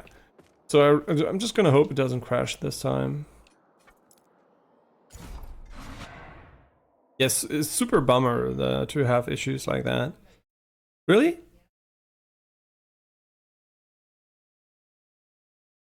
Seriously? Okay, we're gonna have to go down another even lower on our CPU. I mean, come on, that's so bullshit, man. Fuck you, Intel, man, or Asus. I don't even know, Asus, Intel, who's to blame, right? It's hard to tell. I think it is Intel though. but hard to tell, man. Hard to tell. And my cooler is really good, right? I mounted the cooler perfectly. Also, the paste is applied really well. Everything, the pressure is good. I mean, if there is an issue, it's a hardware issue, unfortunately, not a me issue. I like me issues because I can fix those. I dislike hardware issues because they're not issues I can often fix, right? I'm not gonna fix the fucking CPU design or something like that. So yeah, kind of unfortunate. Yeah, so I really hope it's gonna work now because I'm slowly but surely losing patience here. We also don't have that much time left. Hope this can work. Just warp back, but the game is GPU bound anyway, so it should be okay. Opium. Okay, we just made it. Wow, what the fuck even happened here? Okay, something's definitely going on with the shader compilation here. No wonder he fucked me. Yeah, but you can see it is reliably scalable with the CPU clocks, and that kind of also removes the mainboard from the equation, kind of, right? Because if the fix is just lowering the core clocks, it shouldn't be the mainboard. But yeah, that's like crazy stuttering here. The Council of Overseers agreed that allowing me to proceed in the manner I deemed most judicious was best. And following my recent studies of it, I have come to the conclusion that the power of Umbral, unorthodox though it may be, should be scrutinized further. Mm-hmm.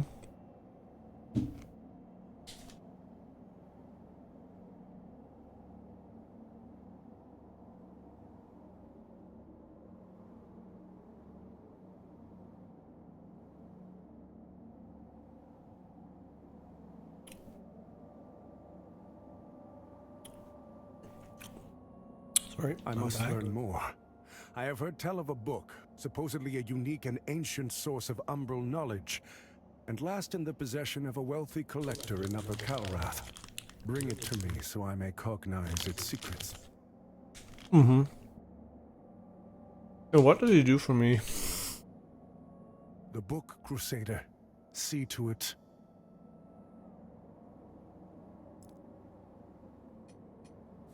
You serve a higher purpose, Crusader. Hmm.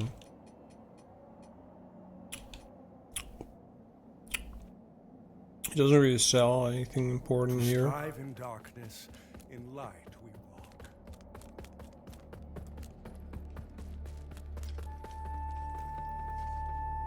Hmm.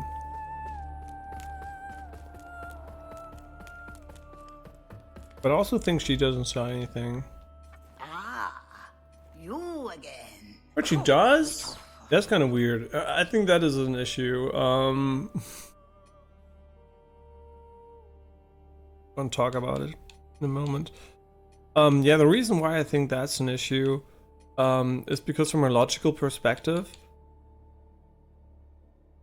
so far we didn't find enough in the game, right, for even 2 weapons, and now giving it to the merchant as an infinite supply is kind of dumb, right? You should make farming the thing more interesting than buying it.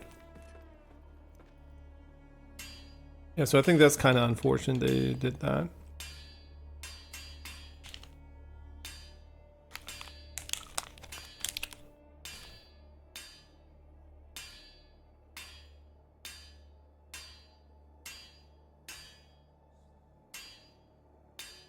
Hmm.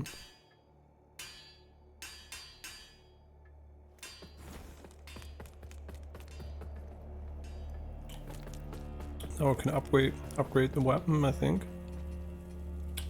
Hmm.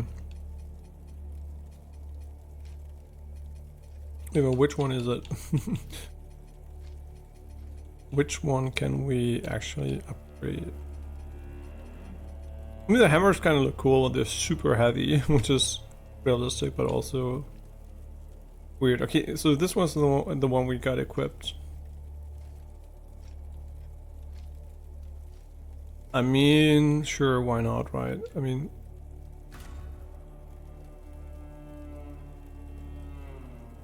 yeah, and you know, it should be a good upgrade. And now both of them are at +10, and we can just go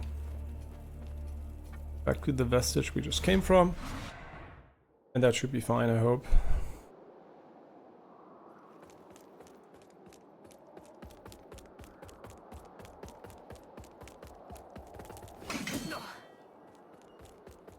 Yeah, Microsoft.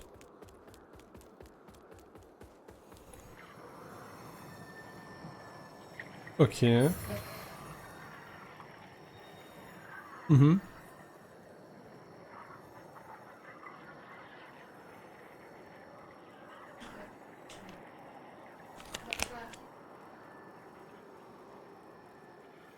What is it?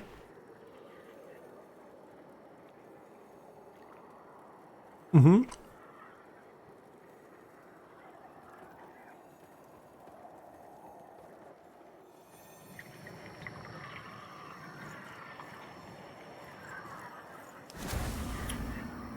Right, we didn't even use the throwing thing, but I also think it's, well, it was unnecessary. Yeah, so most of the bosses, I guess, in the game we first tried. Now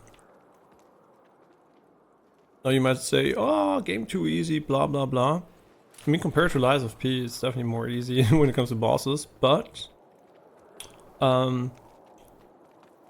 like I said, Distortion 2 a little bit more, struggling just a little bit more, but that's what usually is in line, like, with how I usually fare. But I think, playing Dark Souls 2 and 1 and 3, you know, just pretty recently, all I can say is that I also, like, almost first tried every boss in those games again, but I knew the bosses, but still, right? Still, it's kind of shows that those games are not that difficult. So I think difficulty-wise, it for sure is harder than the Souls games when it comes to the levels, but the bosses are basically on a maybe Dark Souls 2, 3 level of difficulty. Maybe a little bit below, maybe even Dark Souls 3. So maybe more like a Dark Souls 2, maybe difficulty, which is fine, right? It doesn't need to be super intense. So this was a major boss, right? Oh right, I didn't even check the fucking remembrance. Yeah, kind of not that interested in them, to be honest, because our build doesn't have any spells, so kind of doesn't really matter what we do. We can still go lower here. And then I think we need to go to the door. Right, now we get the shards, really, and a chunk. So it's basically the game. Telling us, "Hey, bro, upgrade your shit before you finish the game."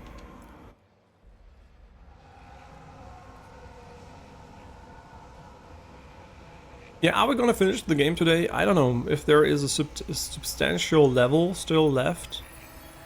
In front before the final boss. No. If the final boss is right around the corner, yeah, sure. Probably. I mean, it could be super hard and we're gonna be stuck there for hours on end. Which would be terrible balancing, right? Because the game wasn't as hard so far. But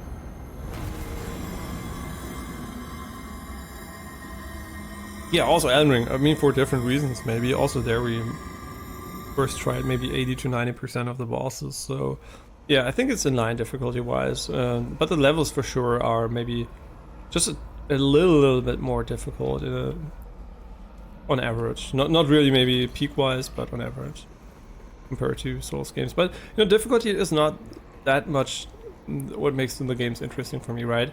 If I first try a boss with almost no HP left, for me it was a well-balanced boss, right? Because it was I needed to try, but I didn't need perfection, right? There are two approaches to bosses. One is the first tryable, And then there's the, you have to really learn everything about the boss, and a lot of gimmicks might even be trial and error or whatever. So Lies of P basically falls on that part for a lot of bosses. I mean, that doesn't mean you can't first try bosses, it just means some of them are a bit more you have to learn them more. But yeah, so I think this game definitely falls more in the category where you can really first try bosses. But some of them were so easy that even the first try felt like too easy, right? So it is very, very hard to get it right because everybody's has a subjective difficulty, perception, and also skill. So wait, there is still a level here. So this way we got the beacon, but we can still go here. Now I'm slightly confused because I'm pretty sure there's an item here. Wait, we missed that item? Really? Yeah, I'm kind of confused, not gonna lie.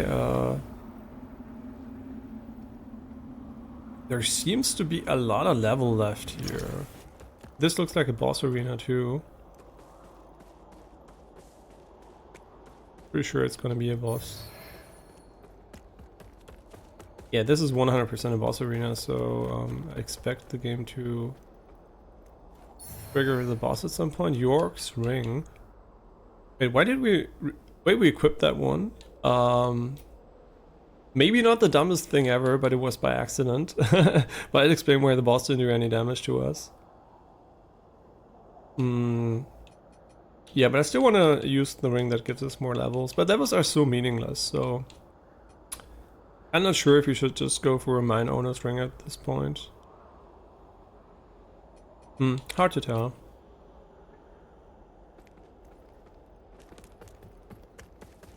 I mean, it's like investing, right? At some point you want to cash out and use the money instead of investing it. And so at some point we want to stop using the ring.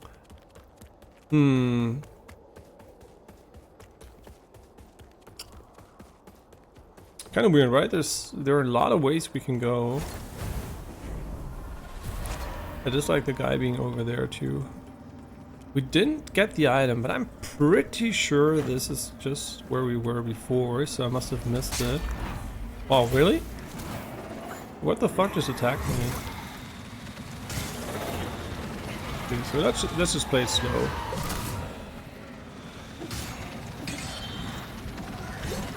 Yeah, target locking on these guys kinda not that great, because you really are a bit more limited here in your vision of them. Right, Alan Wake. What's missing? Or what is missing? No field of view slider. I mean, it's third person, but still. It's putrid polearm, which is probably a polearm, right? We didn't check the remembrance too. Wait, there are so many of these. This is where we were before, right? Yeah, so we're just back here. Kinda not that cool, to be honest. Don't want to fight these guys again, just a waste of time. But let's just go back to the boss arena, I guess. Okay, so I really missed it, which is completely my bad. All this backtracking could have been avoided by being more conservative. I don't know what was happening there, but maybe we're in Umbral. I mean, dying wouldn't be too bad, right? We only have 10k, so I don't care too much about that.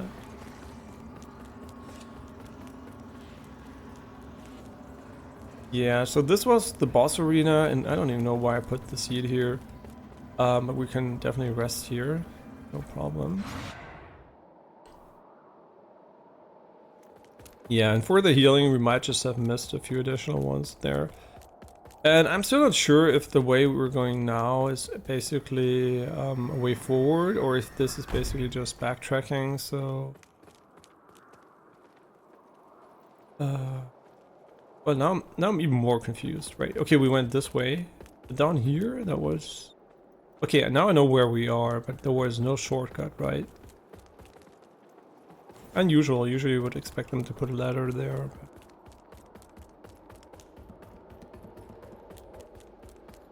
Well, a quite substantial amount of backtracking because I misplayed that chest, but... that's fine.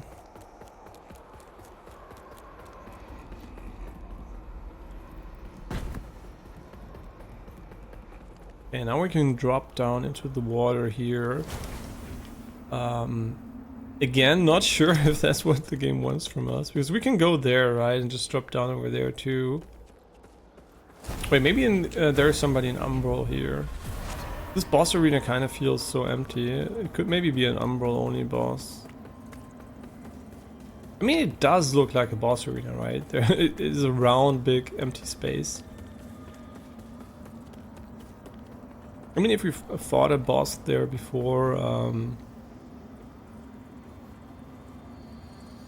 I guess that would explain it, but I can't remember. So if we fought a boss here, I just don't remember. It's my bad. This one still leads downwards here, right? Yeah, so we can go down here, but we can also go up here. I suspect the way forward is gonna be up here. Okay, so there seems to be one of these guys here too. Wait, isn't he the boss that flies around? Right, we didn't defeat him yet, so I'm guessing he's gonna be among the final bosses if you don't defeat him earlier, which you probably can if you first try him. Wait, I completely forgot about the additional rune. Yeah, completely forgot about the additional rune, but we do a lot of damage now, so that's cool. I mean, this might also be the way forward, right? I don't really know. I mean, it kind of seems like... I don't know. It's really hard to tell sometimes with this game. Okay, so this seems to be a bit more complex. So let's just go back up all the way over there. I'm gonna try to remember the rune, but it would be more difficult. Okay, and we have all the beacons so far. That means we can just probably also go somewhere else. Yeah, I think what we're gonna get here is a loop back to the starting area, because the one gate is still closed. Yeah, so is this one optional? See, I don't know. I really don't know. Is this optional? I mean, we can drop down here, but... Did we already go there? I think we did. I'm not sure, right? But if we drop down there and it is not the way forward, it's gonna be super annoying. Kind of get the feeling of a dead end here. This seems like, well, a loop back, right? A loop back to the start would be probably most appropriate here. I mean, there are hardly any enemies, so yeah, this is for sure is a loop back. And the other end, I think we also accessed before. I mean, I really can't remember, right? What we're gonna do here is we're gonna exit Umbral over here quickly. We can get a fresh one in front of the eyes. Did we go here before? Seems so. I just don't know, man. Did we go there before? I mean, we can still TP back to the... I mean, there's a ladder going up there. I mean, this for sure is the house, right? And this is the bridge we crossed. So this would be the house where I'm not sure if it's there or not. I mean, how far is the drop even? I mean, can we survive that for sure, right? Doesn't seem too bad. Let's just go back here. I mean, yeah, this might just be us going in a circle. Yeah, okay, we knocked that ladder down. So for sure, this is just going backwards. Yeah. Okay, so we just went backwards by a lot. I mean, I'm just gonna kill him because we can, but I'm pretty sure, can you stop being a bitch and being in the corner? We have to get him out of there first. Can you fuck off? Okay, funny. Okay, I'm playing really badly at the moment. But we need to go back anyway, so dying here wouldn't be too bad. We would just lose 10k. Yeah, we need to, unfortunately, TP out of this one. I don't think there is anything here. Interesting, his loot doesn't appear at his dying position, but at his spawn position. I mean, is this gonna bring us back again? I don't think so, right? Yeah, unfortunately this is not gonna bring us back. Well, it wouldn't make sense if it did, so... Maybe we might be able to farm an additional level up here quickly by killing these dogs, but... I don't even know what it's at the moment. 12k, 13k, maybe 15k even. Yeah, but getting level up in would be nice, so we're just gonna do that quickly. I assume that very, very soon we're gonna hit... That was a lot of damage, and I don't want to die here because I still want to get the level up. It doesn't really matter, right? It's not that important, but... Just an additional level up, and then we TP out of here. We don't have to run back all the way, which would be super unfortunate.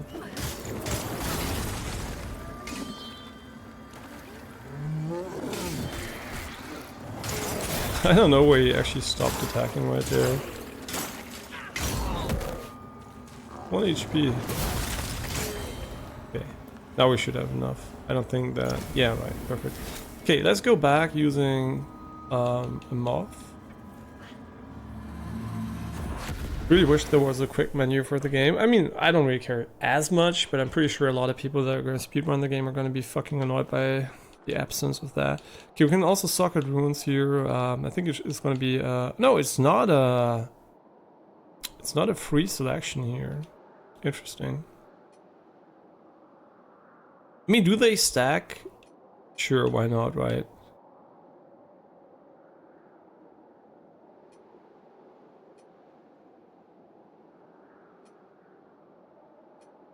I mean, they should stack, right? It would be really dumb if they didn't.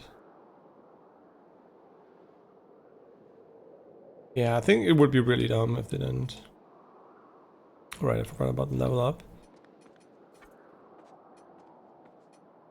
Yeah, that's really that's really interesting. I mean, we could go with strength. Strength actually does increase the damage of one of our weapons. Does the other one have 0 scaling? It does. Interesting. There might be a downside. Maybe. So we could get a little bit more damage here. I mean, it's still 3 points of damage, right? It's not 0, but... I mean, it's not terrible. Is it better than getting more HP? I mean, we're just getting 10 HP here, which feels kind of super bad.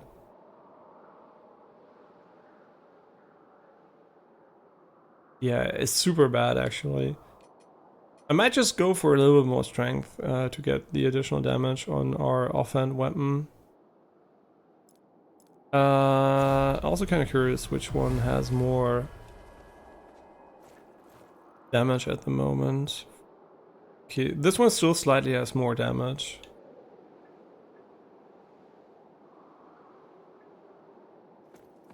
And so far I didn't find a rune that made scaling better, but it already has an S rank scaling, so I guess maybe an S plus would be in it, or an SS. I don't know if the game has an SS scaling system. I think it doesn't, but I might be wrong about that.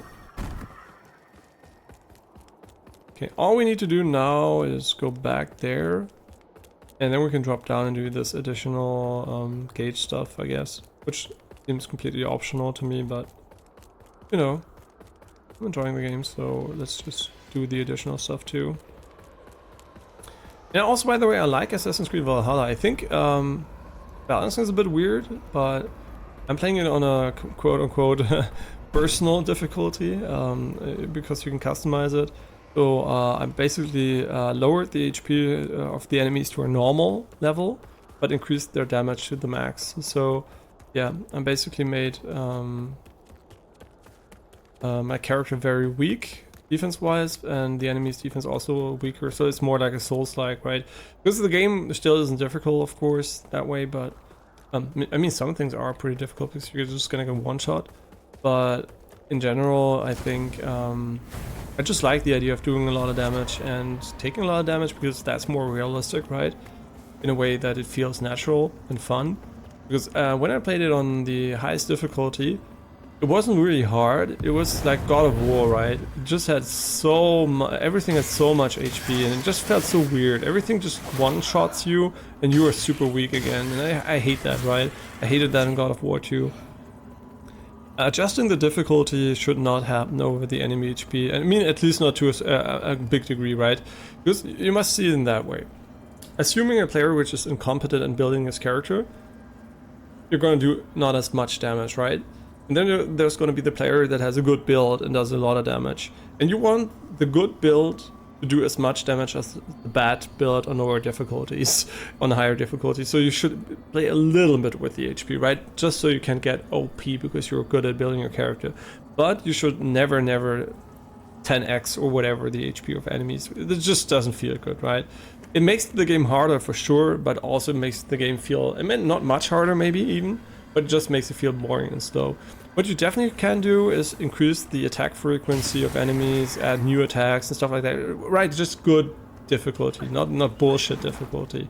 So I really do not appreciate the way God of War handled that, the first one. I don't know how Ragnarok handled it. I think I heard they decreased the HP.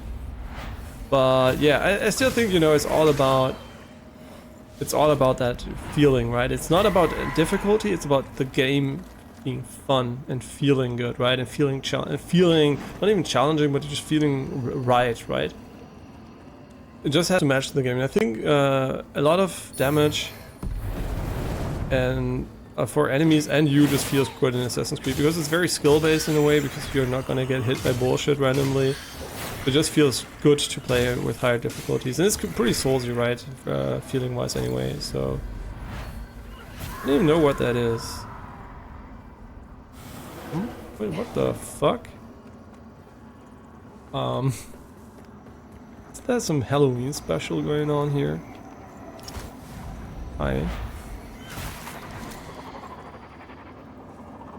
Okay, so we almost opened the door.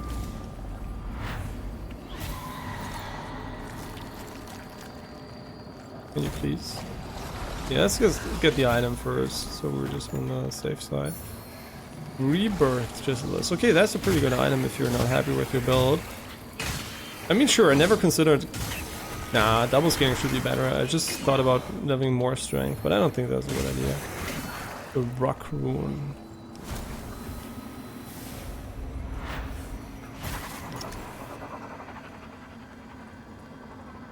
Alright, how about that one?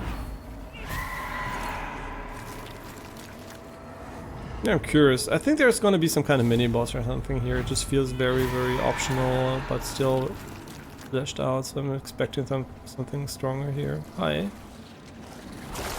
Fuck you. Okay, where the fuck is he? There? Oh my god, really? I don't want to die here. It would be pathetic.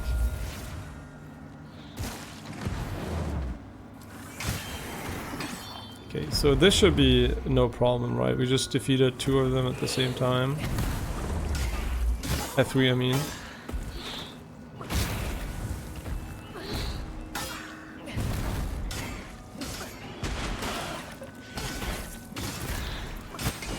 Okay, that's easy. I mean, we're a bit over leveled maybe too here, but for this area, basically. But I have no idea what the game intends. What the game's intended level here is.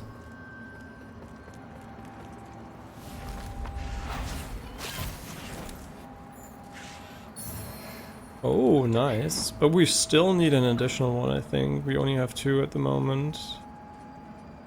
I think. Yeah, and I think we need 3. I'm not 100% confident in that, but 99%.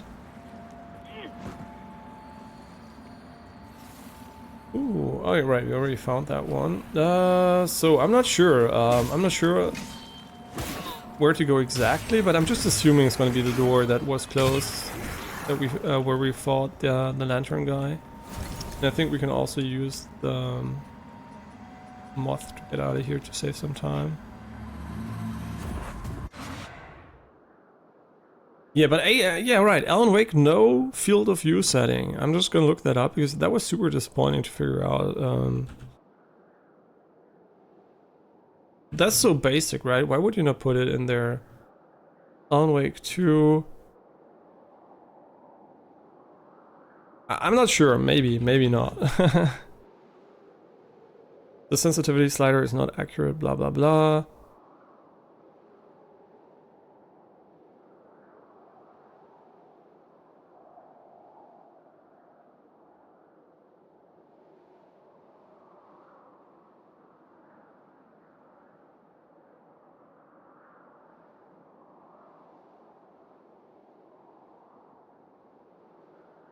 Yeah, so is there anybody talking about it? No, there's no way to change it. Okay, weird that not more people are complaining about it. Wait, that's Alan Wake 1. A lot of people played Alan Wake recently.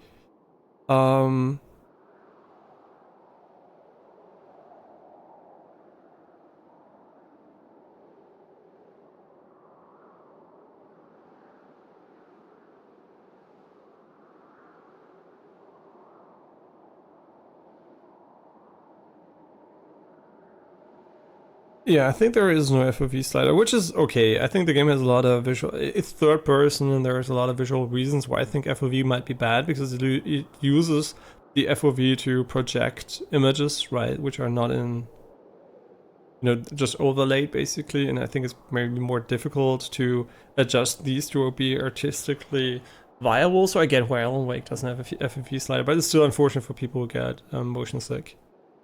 So yeah. Okay, but whatever the case, I think we can go. I'm just gonna check for the upgrade. I'm 99% sure it's gonna be 3, but since it might be a significant upgrade, I'm just gonna check here. Our holy work continues. Yeah, it's 3. 8 charges, 100%. I mean, does sound like it's max level, to be honest, but we're missing 1. So since I don't know where it's gonna be, we might miss it. We might never get it. So, yeah, we might have to live with that, because I did explore really, really much of the game, I think, in terms of just raw exploration without any quests or anything. But I also think that I'm pretty sure there's going to be more stuff going on. Yeah, I just can't fucking remember which one was the one with the elevator. Yeah, which one was the one with the elevator? Is it Hoist? No, Hoist not true. Depth also not. I mean, this is the only one I just could imagine it being, but unfortunately they really did a terrible job with the images sometimes, right? I mean, look at this. Everybody fucking remembers the elevator and the guy, but what do they show? The generic flower bed, right? It's so bad. Why would you do that? An umbral entity prevents your progress. I mean, that's kind of true. It does. Cool, that wasn't there before. Maybe we should also talk with people. You be on your way, Lambert. Till the day I can. This is where I belong. Yeah, whatever. Wait. Oh. Wait, now I'm super confused. You can't go that way anymore.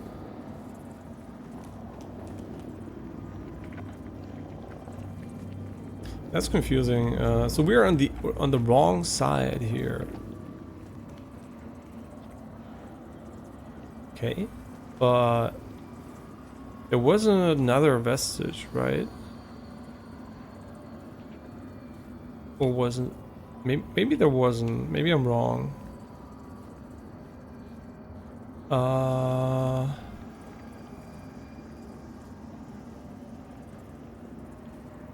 I'm really trying to think about it, because we still didn't get the loop back from the other side either, so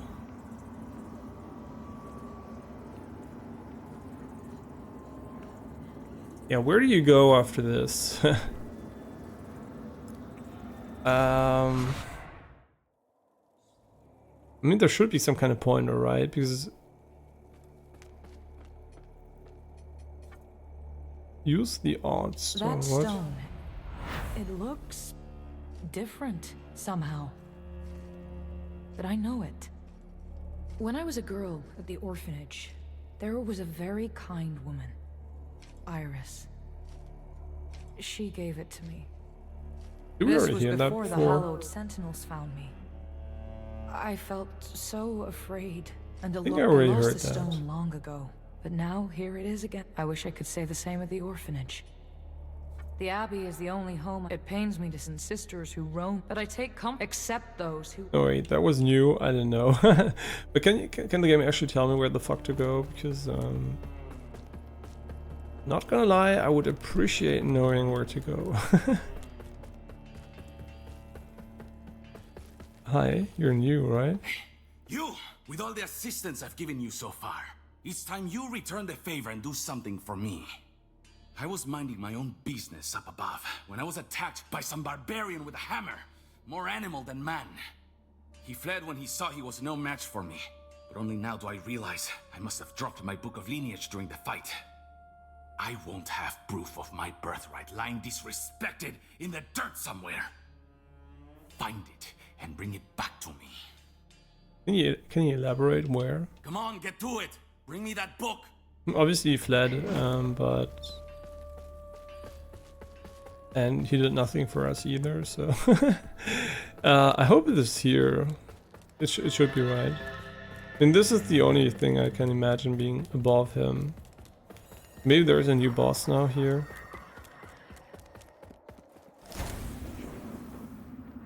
I mean, I don't know, man. The fuck? Yeah, this is kind of not good, that I have no idea where to go now. Kind of feels bad. Wait, there is another beacon? Wait, what the fuck? Wait. Wait, where does it... I was pretty sure we had all of them, so never mind. Maybe this one just appeared.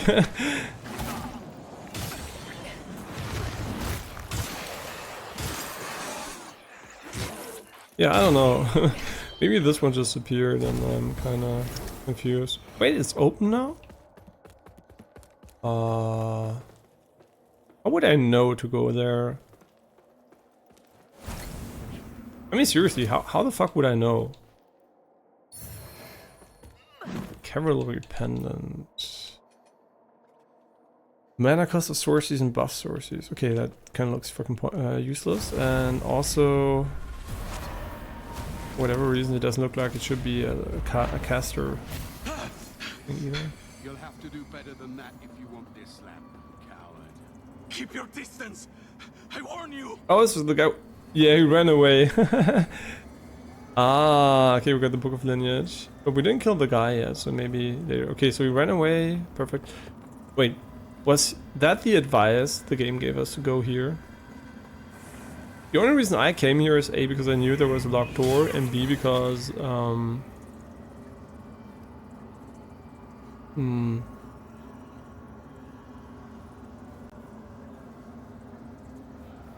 Oh wait, we have a lore here, for the other one we don't. And the other reason was because I read the last thing was here, so yeah. While looking up the previous way we had to go. Not really the best way to design your game, actually. I was to look it up. Auf wie viel hast du eigentlich reserviert, Muffin? Wie viel? 17:45 Uhr? Okay, dann fahre ich jetzt gleich Heimtrainer. Okay, so I'm gonna go work out a little bit in a moment. I think actually this might be a good spot for it, because wait, we're in Umbral. Why would we be in Umbral here? Get out of Umbral. But I might just go for a little bit longer, so just a little bit. But I think the next stream could be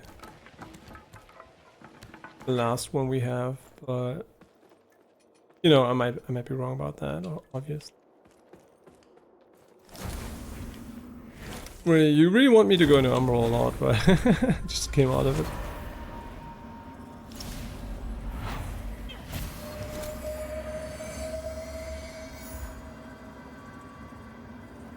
I mean, it looks cool, but I have no idea what's going on here.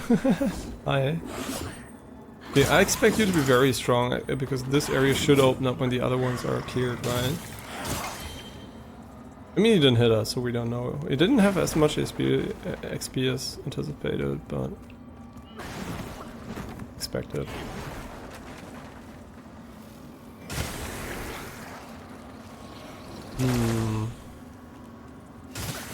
Yeah, right, we're already in Umbral. Hi. Can you please fucking kill him?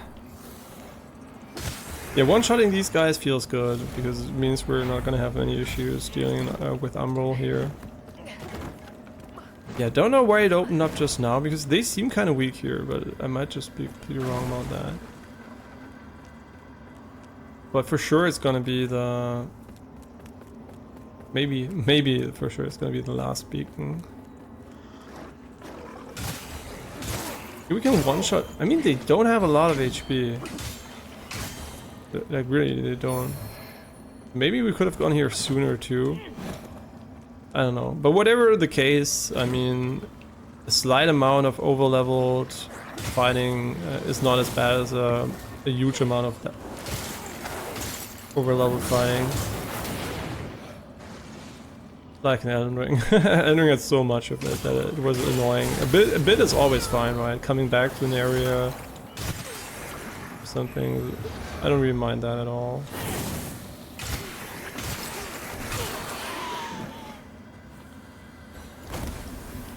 Yeah, and you know, Distortion 2, of course, he played way more Souls games than me and spent a lot of time, more time in them than me.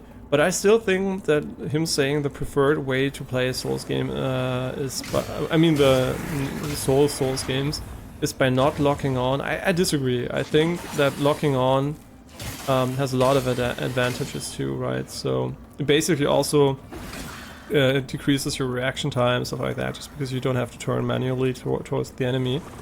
And I think there are a lot of different applications where it can be good, right?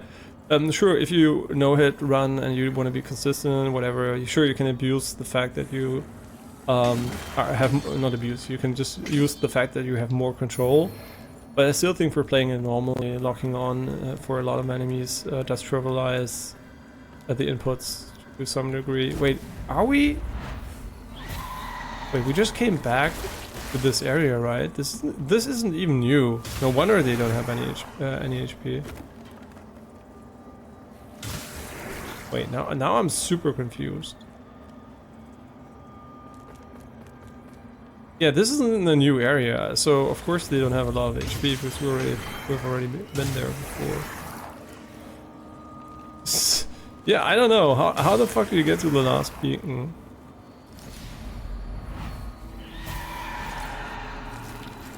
Yeah, okay, makes sense, right? It makes complete sense that this is super easy and not difficult at all.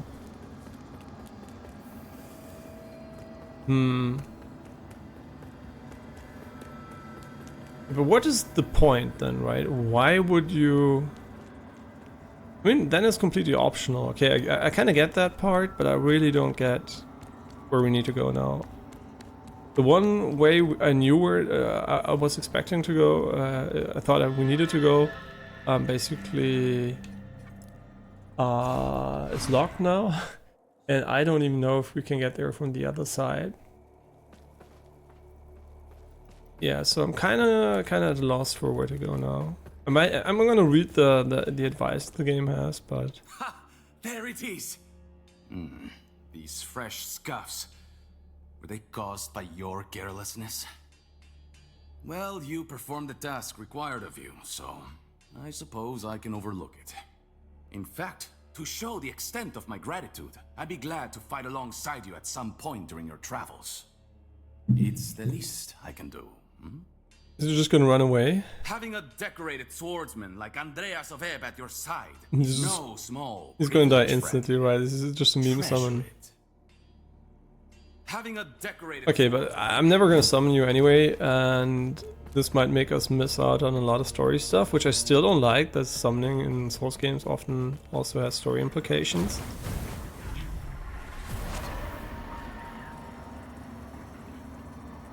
Yeah, but whatever, we should have a new remembrance, right?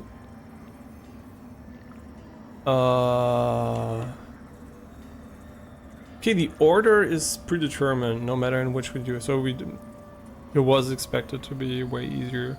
Mask of the Drowned, Lighthead, Breathing Gaze, and Dress of the Drowned. I mean, the dress maybe could be interesting visually, but I mean, I'm just gonna buy it, right? We have way too much shit going on here anyway. Okay. We also didn't really do a lot with the covenants.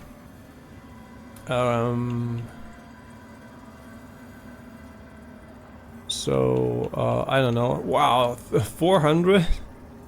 Okay, kind of expensive. The Eye of Vengeance. I mean, what does it even do? Let's buy it. Wait, is it a one-time use item? Oh, really?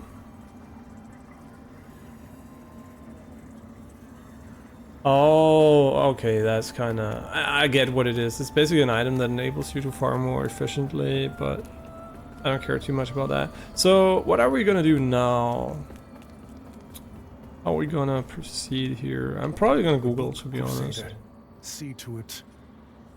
Yeah, I think Googling is, well, researching it basically online is the way to go here.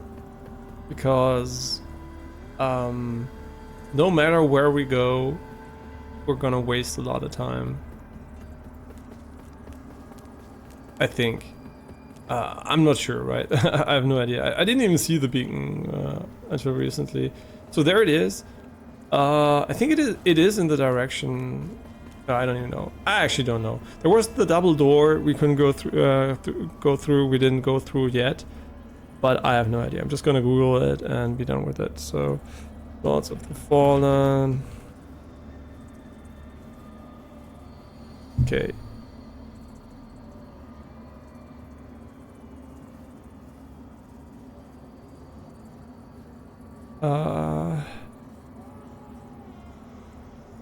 Yeah, I'm trying to find a solution here. I prefer the beginning of the defend this for judge and manage to be of penance ping.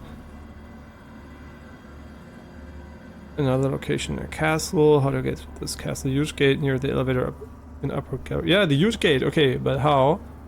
Should have opened up a shortcut to the Skyrest Bridge where you fought Pieta. Go through that entrance and make it through the ash built area.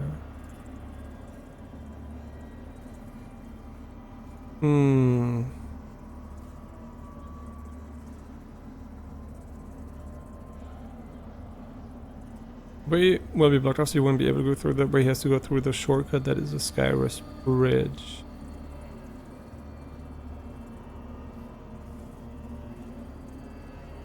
Oh wait, is that the area? The same area? Oh, so we were right. Oh my god, that's terrible design.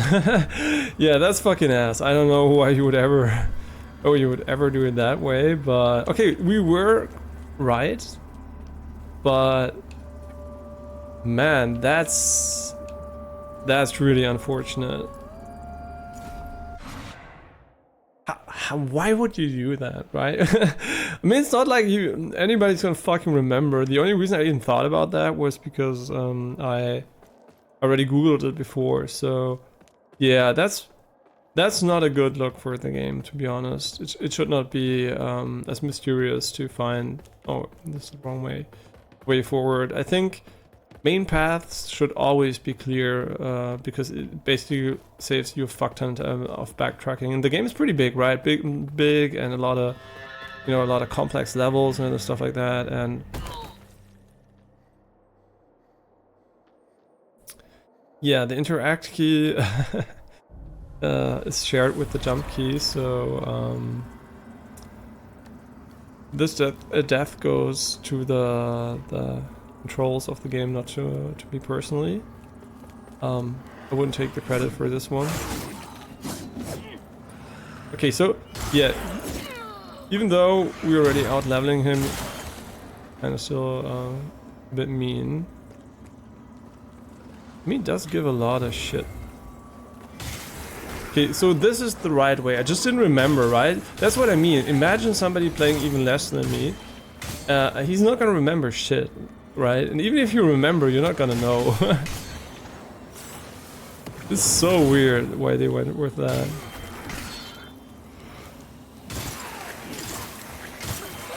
Yeah, I really don't get it. It's so dumb. Why would you ever jeopardize your game for that? Because imagine you're a reviewer, right? And back then people had hardly any knowledge of the game. Right? So the people, so everybody would have been in real trouble if they couldn't find a way forward. And that's just dumb, right? You don't want to risk this. I don't mean in general it's bad design, but it's double bad design in a day and age where reviewers get early access to your game. Yeah, that can really fuck up your first impression. Yeah, you should never do that, right? That's really, really bad.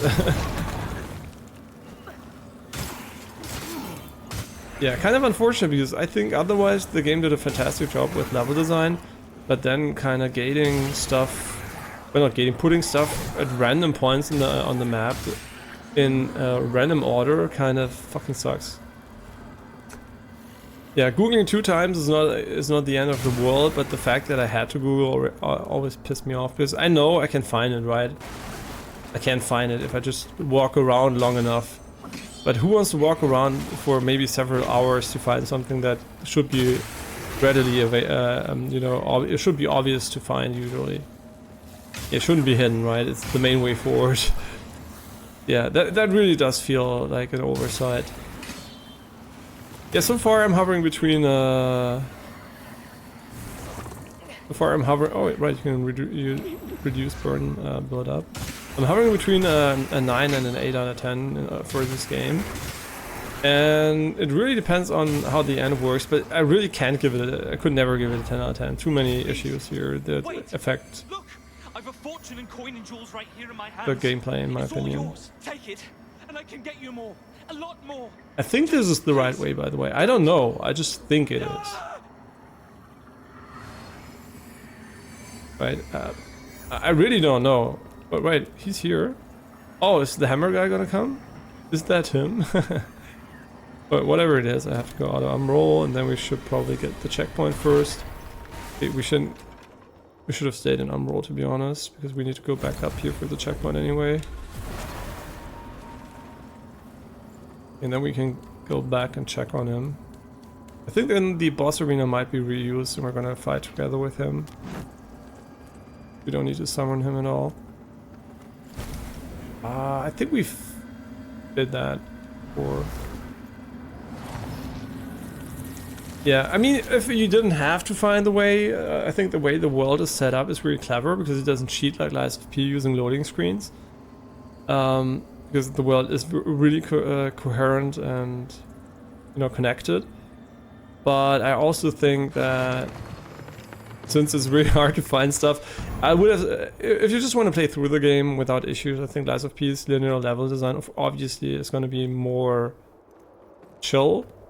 And it doesn't do any big mistakes like here, right? I think maybe there is a slight moment like that. I can't remember exactly. As you can see, I'm a man of my word. For honor and camaraderie. As you can see. Okay, so we're gonna fight something in here, right? That's basically what he's telling me. As you can see, I'm a man of my word. You have nothing to fear now. Oh, okay, we're fighting him. Interesting. I don't think we can attack the dragon, right? No. I think this is one of the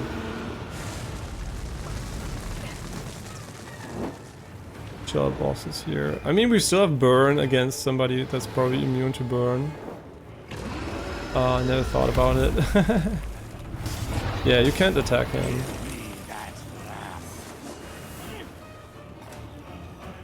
I mean, he's just the normal dude, isn't he? Oh wait, there's a cheese mechanic here. Wait, where is it? I mean, he's buffed, but I don't know what we're gonna do against that.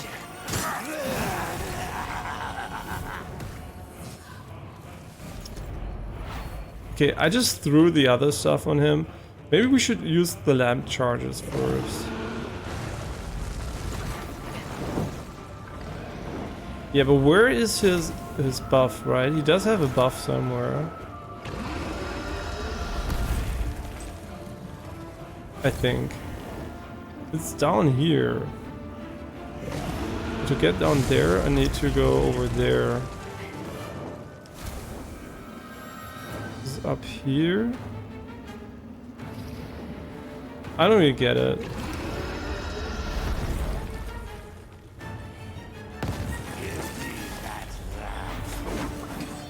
I didn't want to use that. I want to use that one. Here, fuck you. Okay, I'm playing really badly, and he does have a lot of HP, so...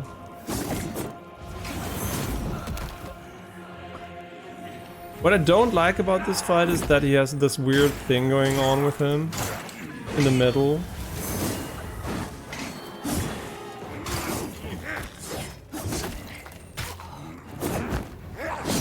I don't have an infinite amount of stamina, by the way, game. Yeah, he's really annoying, to be honest.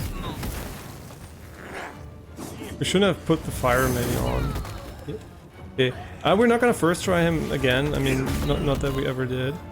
But I don't like the fact that this piece of shit has something in the ground here, which you can't destroy. And umbral blah prevents your progress. I mean, that's so gimmicky, right?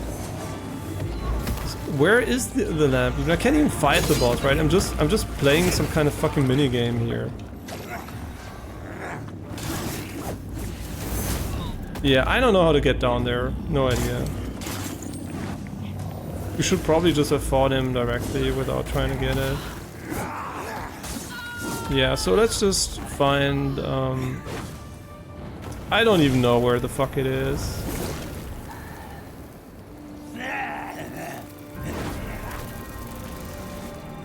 Yeah, not a fan of this fight. I think the moveset from him is okay, but putting this weird thing on him, which is blocked by an eye that you can't even really see, it just feels so cheap, right? It just feels like, oh yeah, you gotta find that, why he does... I don't even know, right?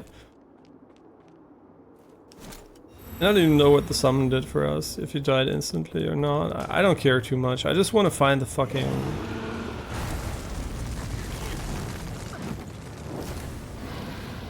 Nice camera, by the way. So it's over here.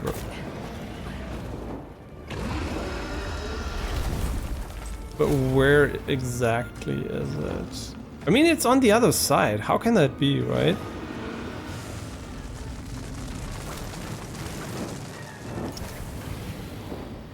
I mean, did anybody think this was going to be fun for the player? Like, he's going to be like, oh great, I can finally get hit by stuff while I'm looking for shit with a lamp. Now he's on the ground. I still don't know where it is, and I'm kind of tempted just to die to find out. I don't really care about you, I just want to find the shit, man. I mean, is it really on the other side? I actually don't know. Yeah, whatever. I don't care about you, just fuck off. I'm trying to figure out the fucking game mechanic. It seems to be on the other side? So I'm just supposed to die here or what? I don't know, terrible design. That's not gonna lie here. I'm not gonna lie here. I really praised the game a lot, but this is just bullshit.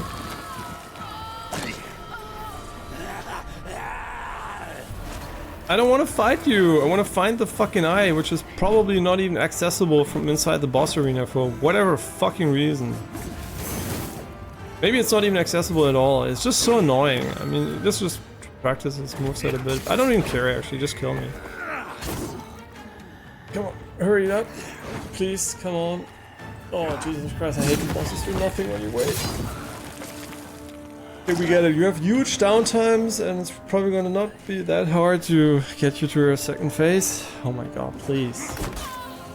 Thank you. Okay, now we can go and check again outside.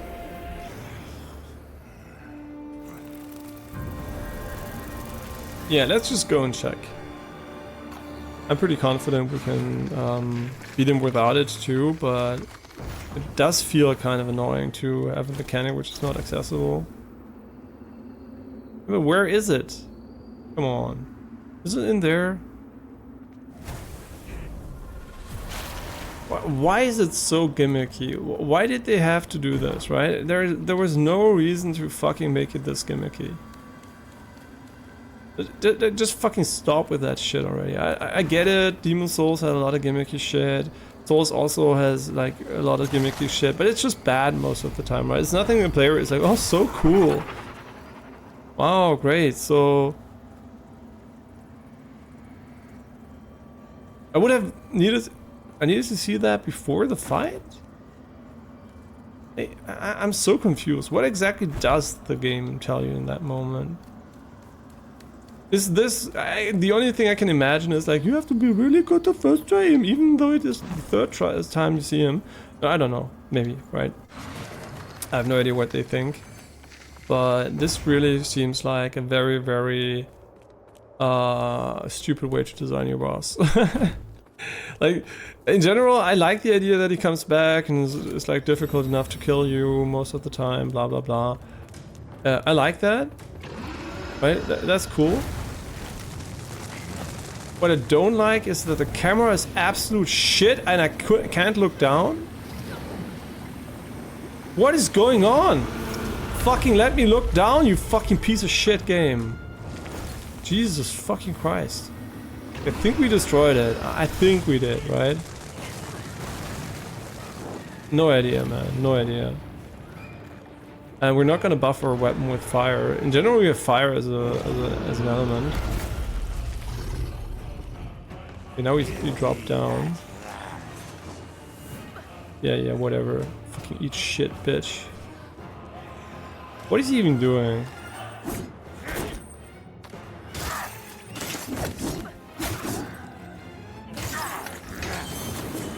Oh, my HP are super low.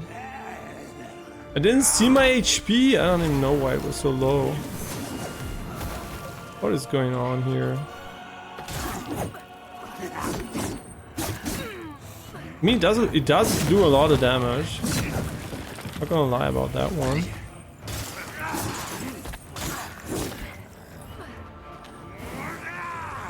What does he do? It's so weird. It's gonna jump back up. What is that? Huh?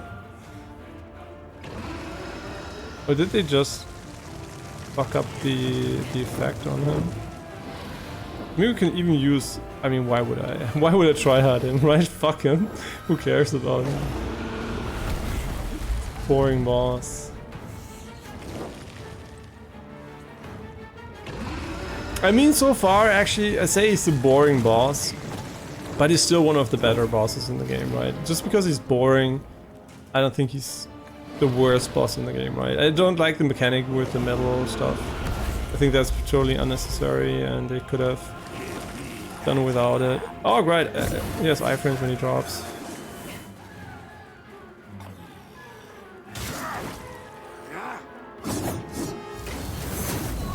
Oh, that's cool.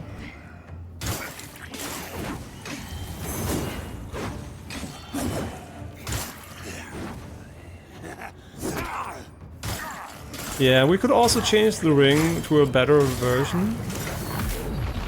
Okay, now he's gonna... Wait, that did damage? Really? I didn't expect that to do damage. What is he doing? Oh, we're gonna fight the dragon at the same time? Can you please fuck off?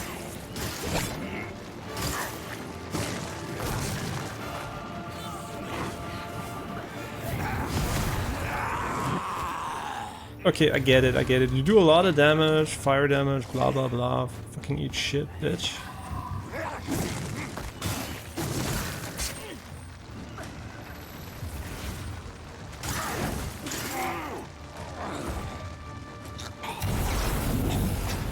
Are we gonna kill the dragon now? Huh? Oh, that, come on, really? Really? I'm sorry, this is just... I'm sorry, I can't give it a 9 out of 10. Like, why do you do stuff like that? Why would you ever think that's a good idea? Why? Come on. There's just a bit too much, like, weird design in the game. I don't know, man. I mean, just don't do that, right? Don't put the fucking thing outside the boss arena.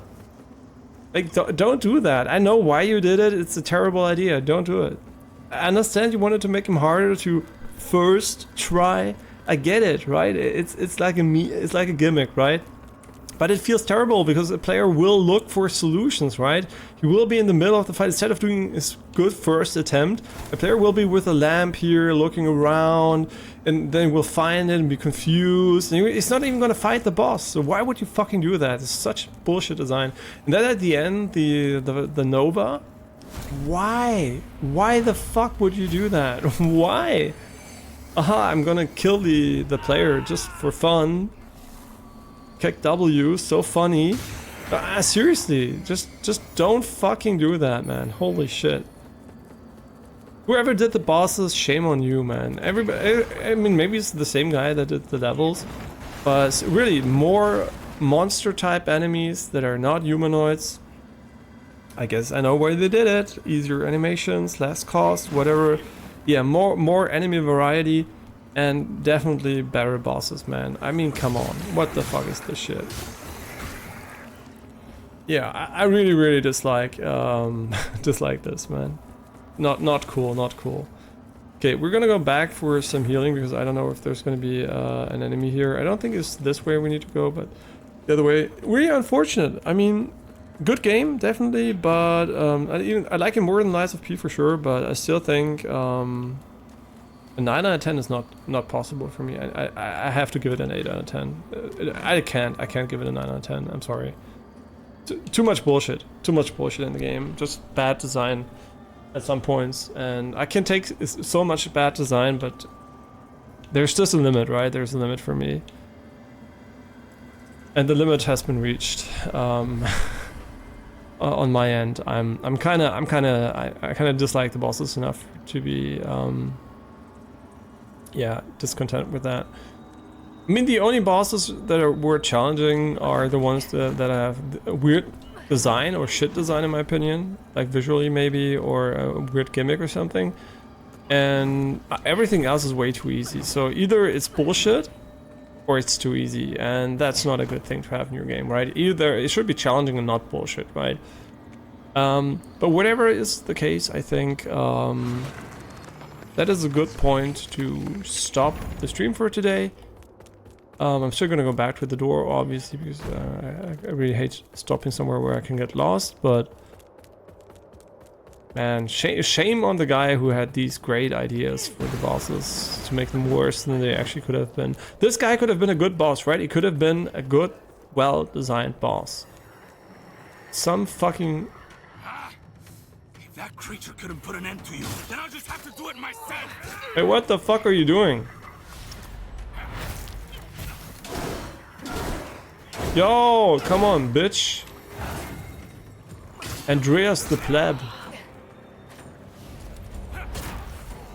Okay, we're just abusing the mechanic at this point. I mean, is it even a good mechanic? I don't know. Wait, did he bait us into fighting him? Okay, this is super strong against bosses. We actually never used that, so I didn't know it was this good. I think this is also gonna be good, right?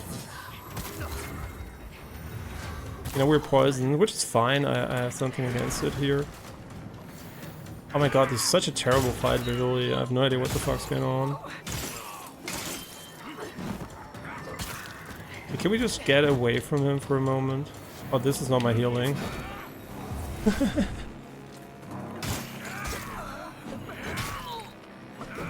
Yo, are you fucking kidding me? Okay, bitch. Okay, we can do this all day. I don't care. Come on, fuck you. Actually, a terrible fight from a camera perspective. I think I've never had a fight this annoying in a Souls game so far. I mean, seriously, the camera is so bad. Really? Oh, come on, that's bullshit. Just fucking die already. Really? Fuck off, man. Okay. We have his rings, these, but he wasn't that weak. Another sword, lineage, blah blah blah. What did we get? A ring, yeah, right, a ring. Reaver strikes. Yeah, I mean, he's supposed to be Patches, right? But I don't know, man. Didn't I just don't know. So this is the way forward, right? This is not optional. I mean, you can't give it. You can also not give him the book, and obviously you wanted to have the lamp too. Is this the way we need to go? I mean, this is basically, by the way, I didn't talk about that at all, but this is basically recycling levels, right? So they're just recycling level parts, which is fine. I mean, Bloodborne did it, you know, and I think they even changed the time of day too. Maybe I'm just imagining things. Oh, come on, really? Just stop being annoying for a moment here. Okay, we're gonna die here. Wow, nice. Nice pre-aim, bitch. Okay, can we just not fight you? The reason why I don't want to fight you is because I want to go back to the checkpoint over here. And I want to stop the stream. I just wanted to go in front of the door, right? So we know where we're going. Okay, so yeah, just... Alright, they explode? No, they don't explode. I don't know how they work. I didn't even see you. I saw you before, but I didn't see you come closer. I guess that's the gimmick. Okay, can we now please open this bitch back up and just get back to the place? Okay, nice.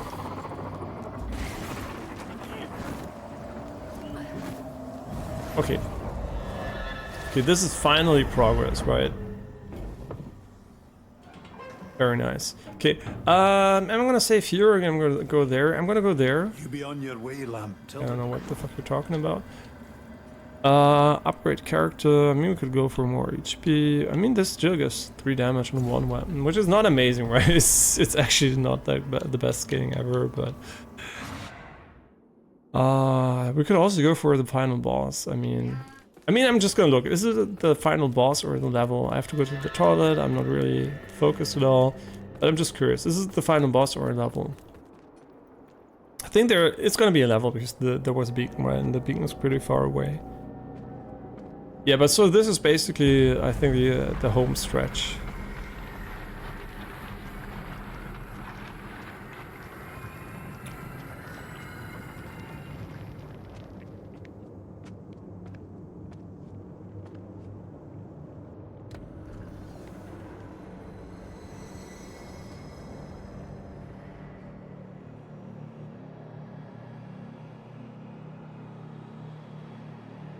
Yeah, so the last level is just a fantasy castle here. I mean, fantasy castle. Okay, so this is a good spot to end the stream for today. Next time we're going to see what's behind these big doors. Maybe the Burning Crusade or something. And yeah, as always, thank you for watching, and we will see each other very, very likely tomorrow. Not today, because as it's my birthday, we're gonna go eat out, and I'm gonna do a little bit of home trainer stuff too. Yesterday was bouldering, today's home trainer, and then we're probably gonna hang out a little bit with friends, and yeah, that's basically my day today. And otherwise, tomorrow, maybe the end. I don't know. Depends on how long this level is. Tomorrow or the next time. Depends on how long we're gonna stream and everything. Yeah, but might be the grand finale. I don't know. But as always, thank you for watching, and I'll see you tomorrow. Very likely. As always. Could not be tomorrow, but you know, it's always like 90%. I say that, or maybe 50% at times. But I'm usually going to tell you if it's 50. It's 90% we see each other tomorrow, but it's never set in stone. So, okay. Thanks for watching, and I'll see you tomorrow.